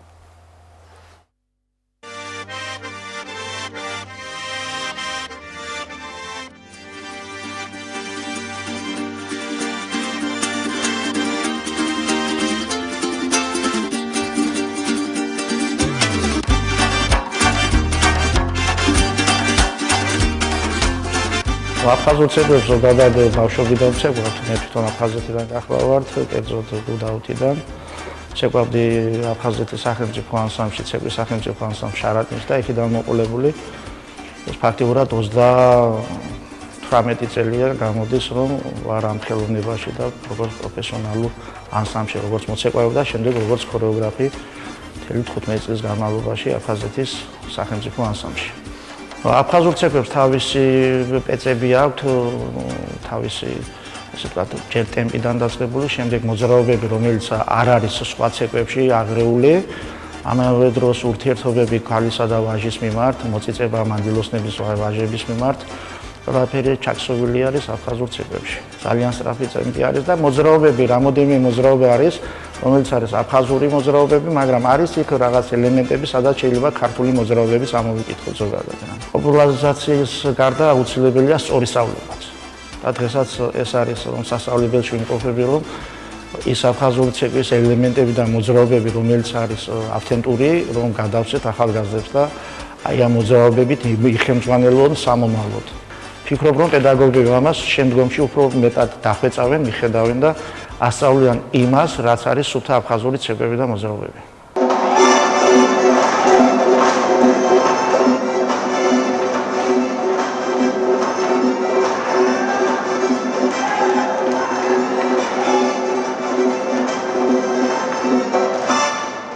პირველ რიგში ვიტყოდი იმას, რომ ძალიან დიდი ინტერესი მქონდა აფხაზურ ცეკვასთან დაკავშირებით. მაინტერესებდა ნიუანსები, რა განსხვავებები იყო სხვადასხვა ცეკვებთან შედარებით და მადლობა მინდა უთხრა აჭარის ხალხური ხელოვნების სკოლას, რომ მოგცა შესაძლებლობა ეს პრაქტიკული გამოცდილება მიგვეღო. აფხაზური ცეკვა უფრო ხიარული სახასიათო ცეკვა არის, შეძახილებით, ემოციებით, სისხარტით, სისწრაფით გამოირჩევა და ამდენად მნიშვნელოვანი და საინტერესოა ჩემთვის, რომ ვიცოდე რა განსხვავებები არის ამ ცეკვებში და იმით ვიმუშაო მე ვიხელმძღვანელო სამომავლოდ. ასევე დავიწყებ იმის ძიებას, თუ კიდევ საიდან მოდის ესა თუ ის მოძრაობები და ეს მასტერკლასები ამაში ძალიან დიდ როლს თამაშობს, ესე რომ ვთქვათ, ჩემს პრაქტიკაში. მე ასევე ვმუშაობ ბავშვებთან, ქორეოგრაფად და მეხმარება რა ესეთი მასტერკლასები, რომ მივიღო გამოცდილება. როდესაც ჩვენ ვსაუბრობთ აფხაზურზე, აჭარულზე, მეგრულზე, იმერულზე, გულისხმობთ ზოგად ქართულ მემკვიდრეობას, საცეკვაო მემკვიდრეობას, რომელიც ძალიან მნიშვნელოვანია ჩვენი ქვეყნის კულტურის ისტორიისთვის და როცა დღეს ჩვენ 21 საუკუნეში ვცდილობთ, რომ ახალი კულტურა შევქმნათ, ანუ ადამიანებმა ახალი პლასტიკა გვაქვს, ახალი რიტმი გვაქვს, ახალი აღქმა გვაქვს სამყაროს მიმართ, აუცილებელია ვიცოდეთ, სად გადის ზღვარი მემკვიდრეობასა და იმ თანამედროვე ჩვენს ყოველდღიურობას შორის, რომელშიც ვცხოვრობთ, რომელშიც ვქმნით, რომელშიც ვარსებობთ და რომელიც შეიძლება ითქვას, რომ მომავლის კულტურაც იყოს, ხო? ამიტომ აუცილებელია მემკვიდრეობის ნაწილში ვიცოდეთ, სად გადის ზღვარი, რომ ის არ დაიკარგოს, ის არ წაიშალოს და ის არ შეიცვალოს, ის ფრესკები, ის უნიკალურობა, რაც ახასიათებს ქართულ ცეკვას, ქართულ სიმღერას, ქართულ კულტურას, ხო?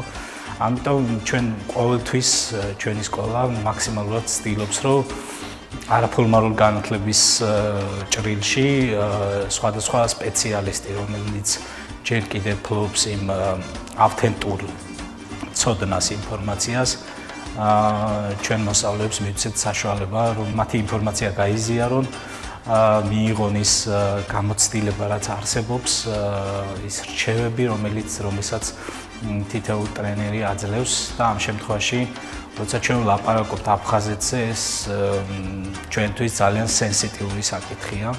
და მე ძალიან ღრმად ვარ დარწმუნებული, რწმენის დონეზე მაქვს, რომ აფხაზური, სანამ ჩვენ აფხაზურ კულტურას შევინარჩუნებთ და სანამ გაუფრთხილდებით მას, როგორც კულტურული მემკვიდრეობის ძეგლს, სანამ დავიცავთ, მანამდე ჩვენ გულით ვატარებთ აფხაზეთს და ღვთისმებით აუცილებლად, როცა ჩვენ ამ ესე ვთქვათ, მისტიკას ავწყვიტავთ, კულტურულ მისტიკას, აუცილებლად ტერიტორიულადაც და ადამიანურადაც შევრიგდებით და გავერთიანდებით ისე.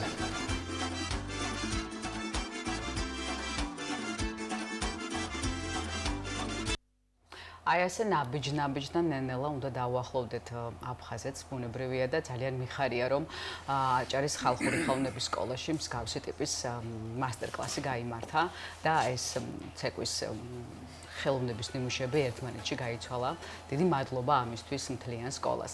ეხლა კი ბუნებრივია ვაგრძელებთ ჩვენ გადაცემას და მთელი გადაცემის განმავლობაში ვაანონსებდით ამ თემას და შეუძლებელია რომ დღეს კონკრეტულად დღევანდელ დღეს არ შევეხოთ. თანახმა ხართ თუ არა აღდგეს საქართველოს სახელმწიფოებრივი დამოუკიდებლობა 1918 წლის 26 მაისის დამოუკიდებლობის აქტის საფუძველზე. სწორედ ამ კითხვით მიმართეს საქართველოს მოსახლეობას 34 წლის წინ 31 მარტს. აი ამ ისტორიულ დეტალებს მიმოვიხილავთ ახლა ჩვენთან.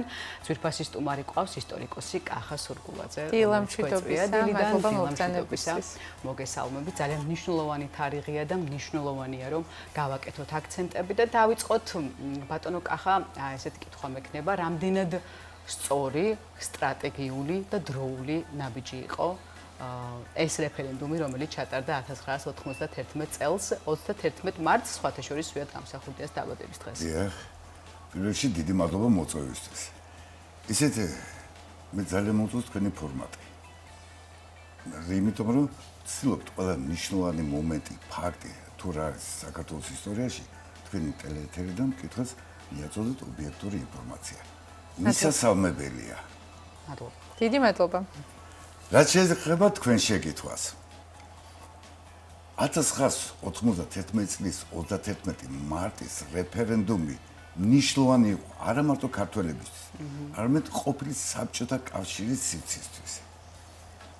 დასაბამი დაუდო საბჭოთა კავშირის დანგრევას და იცით თქვენ, აი ამ რეფერენდუმის საფუძველზე 9 აპრილს გამოცხადა საქართველოს დამოუკიდებლობა. რას ნიშნავდა ეს საქართველოსთვის?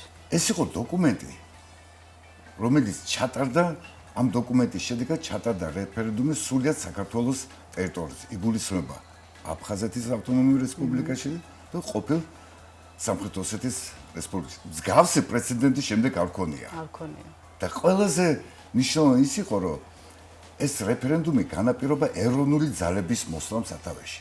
ზვიად გამსახურდიას მეთაურობით თქვენ კარგად იცით 1990 წლის 28 ოქტომბერს მოხდა აი ამ ეროვნული ძალების სათავეში მოსვლა და რომლებმაც დააყენეს ქართული სახელმწიფოობა. კი წინაპირობა 9 აპრილი, კი წინაპირობა ის 70-იან წლიანი მონობა უკვე რომ ამოსული ქონდა, კი წინაპირობაში შედიოდა უკვე თითქოს იშლებოდა საბჭოთა კავშირი, მაგრამ იცით აქ იყო ერთი ნაბიჯი, რომელიც გადაედგა მოსკოვიდან. ახალი საბჭოთა კავშირის რეინკარნაცია. და რეინკარნაციისთვის საჭირო იყო 17 მარტს ჩატარებული იყო რეფერენდუმი, რომელშიც ყოფილი საბჭოთა კავშირის ტერიტორიაზე მყოფი სუბიექტები მიიღებდნენ მონაწილეობას, განაცხადებდნენ თანხმობაზე, განაცხადებდნენ ისევ ძმურ კავშირში შესვლას. და ემის წინამდე წასვლა ეს იყო მართლაც უპრეცედენტო, მართლაც ვაჟკაცური, მამაცური ნაბიჯი. აი სარისკოც იყო ბატონო კახა. სარისკოც იყო რაღაცა. გასაკვირია სარისკოც იყო. პერიოდში. რუსის ჯარი თბილისში იდგა, მაშინ და კიდევ რუსის ბაზები იყო საქართველოში, სარისკო იყო რასაკვირია. მაგრამ ძალიან მეთოდურად იმდენად დიდი იყო ეროვნული მუხტი. აი როგორ მოვახერხეთ ეს ყველაფერი. აი იმიტომ რომ უმეტეს მოსახლეობის უმეტესობით ხო მახსენდება მოვლენები, თმა ხალხზე დამიდგებოდა, უფრო მესაც გეტყვით. რეფერენდუმი რო განხორციელდა, პირველი მოქალაქე რომელიც მივიდა და ხმა მისცა, ეს იყო 101 წლის ლიტველი მამაკაცი. სამწუხაროდ გვარი არ მახსენდება. ესე იგი ეს ფაქტი რაც გეუბნება, მონაწილეობას ღებულობს არა მარტო ქართველი, არამედ არაქართველი. ანუ იმდენად დიდი იყო სურვილი გამოსა საბჭოთა კავშირიდან და აი როგორ იყო ეს ყველაფერი ახლა დღესდღეობით რო არჩევნებია დაახლოებით ეგეთი ფორმატი ქონდათ აი დღევანდელი არჩევნები ცოტა წინამორბედი იყო იმიტომ არ იყო ასეთნაირად უცხოელი დამკვირვებლების ჩამოსვლა არ იყო კონკრეტულ ადგილზე უნდა მისულიყავ საზოგადოებაც არ ვიყავით ზად ჩვენ ვიყავთ შეჩეული საბჭოთა კავშირში ტაშფანდურით მისვლას არჩევნებზე და ეგრევე სახში მოვდიოდა ეს იყო აქ სხვა მუხტი იყო ჩვენ გამოცდილებაც არ ქონდა მაგრამ რადგან ენთუზიაზმი იყო რომ საქართველოს უნდა მიიღოს მონაწილეობა უნდა მიიღოს დამოუკიდებლობა თქვენ წარმოგიდგენთ მოსახლეობის ამორჩევის 97%-მა მისცა ხმა 97-18 მეტი კიდევ და ფაქტი წეგან გითხარი ქართველი არაქართველი არ აქვს ნიშნობა თქვენ წეგან გადაცემა ქონდა აფხაზებმაც მიიღეს მონაწილეობა ამორჩეულთა 54%-ზე მეტმა მიიღო მონაწილეობა თვითონ ოსეთში 10000-ზე მეტმა კაცმა მიიღო მონაწილე. საერთოდ ოსეთში მოსახლეობა ძალიან მცირეა, მაგრამ მიიღო. ეს გეუბნება იმას, რომ სურვილი გამოსვლისა, მაგრამ კიდევ ერთხელ გიმეორებ, ეს რეფერენდუმი იყო ოფიციალური დოკუმენტი, იურიდიული, ყველაზე ძლიერი, რომელთაც შეეძლო ზვიად გამსახურდიას და საქართველოს მთავრობას ემოქმედად გადაედგათ ნაბიჯი და ისიც თქვენ ნაბიჯის საბოლოო წერტილი დაესვა სწორედ 9 აპრილს, როდესაც კიდევაც განაცხადეს, რომ აღსრულდა ნება იმ დაღუპულებისა, რომლებიც ზევიდან დაგვსქერიან და გაუმარჯოს. მე ძალიან პატარა ვიყავი და აი ამ გაუმარჯოს დამოუკიდებელ საქართველოს აი რა შეგრძნებები იყო და აი როგორი ენერგეტიკა სუფევდა. ჩვენ გვეგონა სხვა სამყაროში აღმოჩნდებოდით. აი ესეთი ენერგია არ ქონდათ მოლოდინი, ხალხს არ ქონდა მოლოდინი, მოულოდნელი იყო და რამ განაპირობა, მაინც რა იყო გადამწყვეტი. გადამწყვეტი იყო უკვე ბოღმა საბჭოთა ხელისუფლების წინამდე. გადამწყვეტი იყო ის 9 აპრილი და ის ტალღა კიდევაც მოდიოდა. იმიტომ ის 9 აპრილის მაინც დაჩაგრული ვიყავით ჩვენ.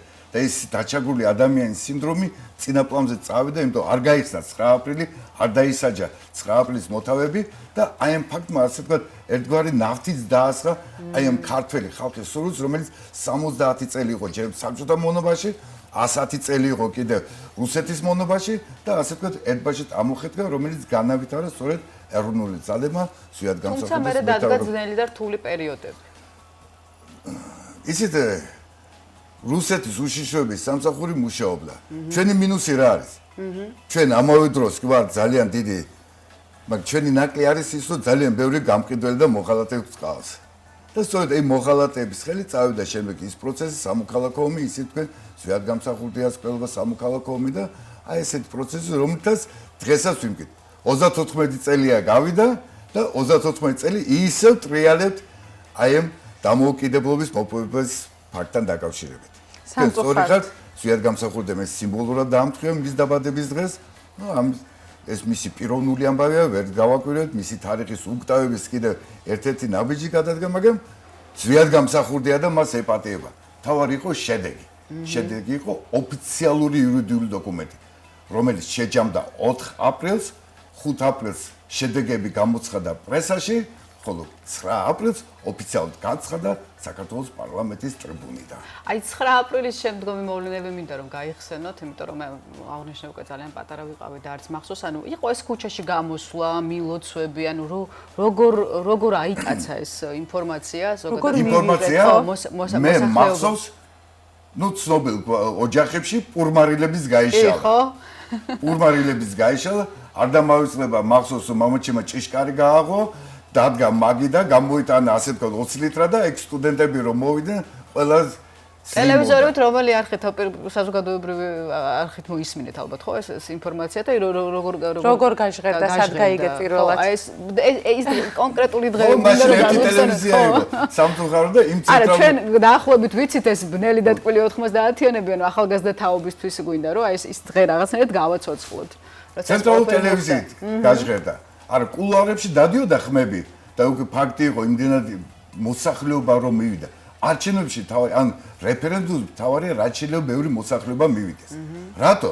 იმიტომ გაყალბების შანსი არ არის თქვენ რომ მიდიხართ არჩევნებზე თქვენი ბიულეტენი არ გაყალბდება დიახ მაგრამ კიდევ ერთი გიმეორებ ის 28 ოქტომბრის არჩევნების შემდეგ იმდენად დიდი იყო ეროვნული მუხტი და ჩვენ გვეგონა რომ ხვალვე ევროპა გვაღიარებდა ხვალვე მსოფლიო გვაღიარებდა და ყველას გვეგონა რომ ჩვენ ხვალვე იქნებოდით აი სოფლიოს სრულუფლებიანი წევრი სამწუხაროდ ცოტა სხვა კუთხით წავიდა ჩვენი იმედებიც არ გაცურდა მაგრამ სურვილი რომ ყოფილიყო საქართველოს დამოუკიდებლობა ხო ხედა დღესაც მიდის დღესაც გზელდება. ხოთე შორის ქართველებს გვაქვს ჯადოსნური ენერგეტიკა, თუ რაღაცა გულით გვინდა და ყველა ვერთიანდებით, აბსოლუტურად ყველა მიზანი არის მიღწევადი. ეს დაგვაჩვენა ფეხბურთმა, ეს გვაჩვენა სხვადასხვა ისტორიულმა მოვლენებმა და საინტერესოა ისტორიკოსები, როცა ერთმანეთში საუბრობთ ამ კუთხით როგორ აფასებთ მოვლენებს, თქვათ და არ გამოეჩინა ეს ეროვნული სულისკვეთება ხალხს და არ მომხდარიყო. დამოუკიდებლობის აღდგენა იმ კონკრეტულ მომენტში. წეგან ძანებდით მაგის გაგზელება თუ შეიძლება მინდა თქვა. იცით გრიგოლ რობაქიძე ამბობდა ქართველი არის დრეკადი მხოლოდ უფსკოლის პირას. და ამის მაგალითად მას მოხდა თუნდაც შახაბაძეს სხვა დამპყრობელი, ანუ როდესაც ეგონა თუ საქართველოს დედა უკაცრავად ნატირები ამ სრული ნიშნულობ, როცა არ არსებობს თითქოს ძალა ამერის გამაერთიანებელი, აი მაშინ, ანუ როცა ერი უცხოლის პირაცა, აი მაშინ ხდება უცებ შეკრება და უცებ აფეთქება, უცებ გაბრძოლება. შორს რა გაგინდა? ბოლო მოვლენების მაგის მანიშნებელია, ხო? ძალიან მნიშვნელოვანი პერიოდი იყო 90-იანი წლები ამ ხრივ საქართველოს ისტორიაში და მე მინდა კიდევ ერთხელ გავუსვათ ხაზი იმ პიროვნებებს, იმ პოლიტიკოსებს, იმ ადამიანებს, რომლებმაც წვლილი შეიტანეს ამ ყველაფერში, რასაც დღესაც ვაგრძელებთ ერთგვარი ბრძოლით. რასაკვირველი პირველ რიგში ზვიად გამსახურდია. ეს იყო სულისჩამდგმელი, მამოძრავებელი, მე მახსოვს მისი მიერ ჩატარებული მიტინგები, რომელიც თბილისში კეთდებოდა, თან ყველაზე უცნაური რა იყო, ერთადერთი იყო იმ მიტინგებში შორის, რომელიც თავისუფლად ფლობდა უცხო ენას და თავისუფლად შეეძლო აი საზღვარგარეთიდან ჩამოსულ წარმომადგენელთა საუბარი. ეს ენობრივი ბარიერიც იყო. კი, რუსულ ენაზე, მაგრამ რუსული აღარ გვინდოდა. ეგრევე წავიდა რაღაც რუსოფობიის მსგავსი, ანუ რუსული ენის ამოღება. თუმცა კარგად გამიმეორებ, მოსახლეობაზე, რუს მოსახლეობაზე, სომეხ მოსახლეობაზე მსგავსი განწყობა არ იყო. ეგრევე იყო. აი მაგალითად ასეთი ლოზუნგები იყო მიტინგზე, ვინც არ დაждდეს რუსია. ხო გამიგე? და ეგრევე ყველა დავждდებოდი და უნივერსიტეტთან რო იმართებოდა მიტინგები, მაგრამ კიდევ ერთხელ ვამბობ. სულისჩამდგმელი მამოძრავებელი მაინც იყო ზვიად გამსახურდი, ამას მისი ფაქტორები ჰქონდა, ის ოჯახური გარემოები და მისი ციხეში რო იმყოფებოდა, ის დისიდენტური საქმიანობა, ყველაფერი განსაზღვრავდა. თუმცა კიდევ ერთხელ რომ მის გვერდით დადგა ახალგაზრდა თაობა. ეს უბრალოდ ცუდი იყო, რომ შემდეგ მოხდა მათ შორის განხეთქილება. ზოგი რუსეთის თამაშს წავიდა, ზოგი ისე ეროვნული აქ ეკლესია ჩაერთო, ყველა ჩაერთო. მერაბ წვლილიც რო გითხრათ. მერაბ სიკტილის მაგისკენ იყო იქ ზურაბ ჭავჭავაძის გარდაცვალებაც კიდე მიმართული იყო, რომ განხეთქილება ყოფილიყო. სამწუხაროდ იმ გზით არ წავიდა და ჩვენ ხო ვიცით, ქართულებმა დიდი სიყვარული და დიდი სიძულვილიც და დიდი სიყვარული შემდეგ გადაიზარდა სამწუხაროდ დიდ სიძულვილში. რამაც მიგიყვანა სამოქალაქო კომანდა ყველაზე საშინელი თუ რამე შეიძლება ქვეყანას დაემართოს. 93 წელს. დიახ. და ანუ დიდი სიყვარულიდან დიდი სიძულვილამდე გადასვლა და ეს სამწუხაროდ დღესაც გვაქვს.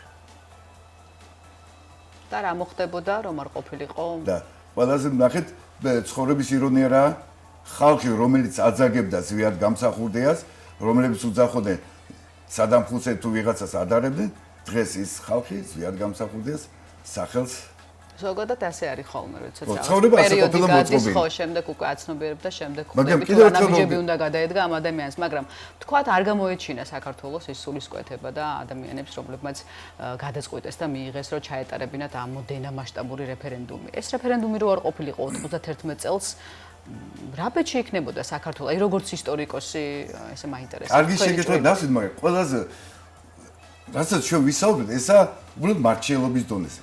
ისტორიას აქვს ერთი პრინციპი, მაგრამ არ არსებობს. მაგრამ დაუშვათ თქვათ, მაგრამ არა?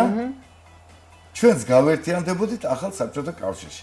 ანუ გორბაჩოვის მიერ წამოყენებული იდეა იყო საბჭოთა კავშირის რეინკარნაცია ახალ საწყისებზე, ანუ ახალი სულის მიცემა. თვითონ იქნებოდა პრეზიდენტი. მესმის. მაგრამ ისი ტალღა წავიდა ისეთი. საქართველოში ასეთი რაღაც ბალტიისპირეთზე განზე იყო გასული. საქართველოში შემდეგ რუსეთში წავიდა ის ტალღა, რომელიც თვითონ გორბაჩოვი გადააყენეს. ძალიან დიდი ბიზნეს მიცემი ყველა მოვლენებში, რაც იმ პერიოდში ხდებოდა, იყო საქართველო. იყო საქართველო. და ჩვენი და ამიტომაც დავისაჯეთ ყველაზე მეტად რუსეთისგან, რადგან ჩვენ ვიყავით საქართველო და სადგაგონია 3 მილიონი ხალხი იყოს 140 მილიონის ტერი? ლოგიკა არა. მაგრამ რუსულმა ისტაბლიშმენტმა შექმნა მითი, რომ ქართველი არის რუსის ტერი, რუსეთის სახელმწიფოს ტერი და ამიტომ ყველაზე მეტი სისასტიკე ჩვენთან განხორციელდა. კი ბატონო და ეს მითი დღემდე მუშაობს. მითი დღემდე მუშაობს. ძალიან დიდი მადლობა, მოკლედ მნიშვნელოვანია გვახსოვდეს დღევანდელი დღე 31 მარტი, რომელიც ესე შევიდა, ასეთი ასობგერებით შევიდა ისტორიაში. ძალიან დიდი მადლობა კახა სურგულაძე, ისტორიკოსი იყო ჩვენი სტუმარი. ჩვენ კი ვემშვიდობებით ჩვენს მაყურებელს დიდი სიყვარულით და ხვალ სამშაბათს ისევ შევხვდებით ერთმანეთს. დიდი მადლობა რომ გვიყურებთ ნახვამდის. მადლობა ბატონო.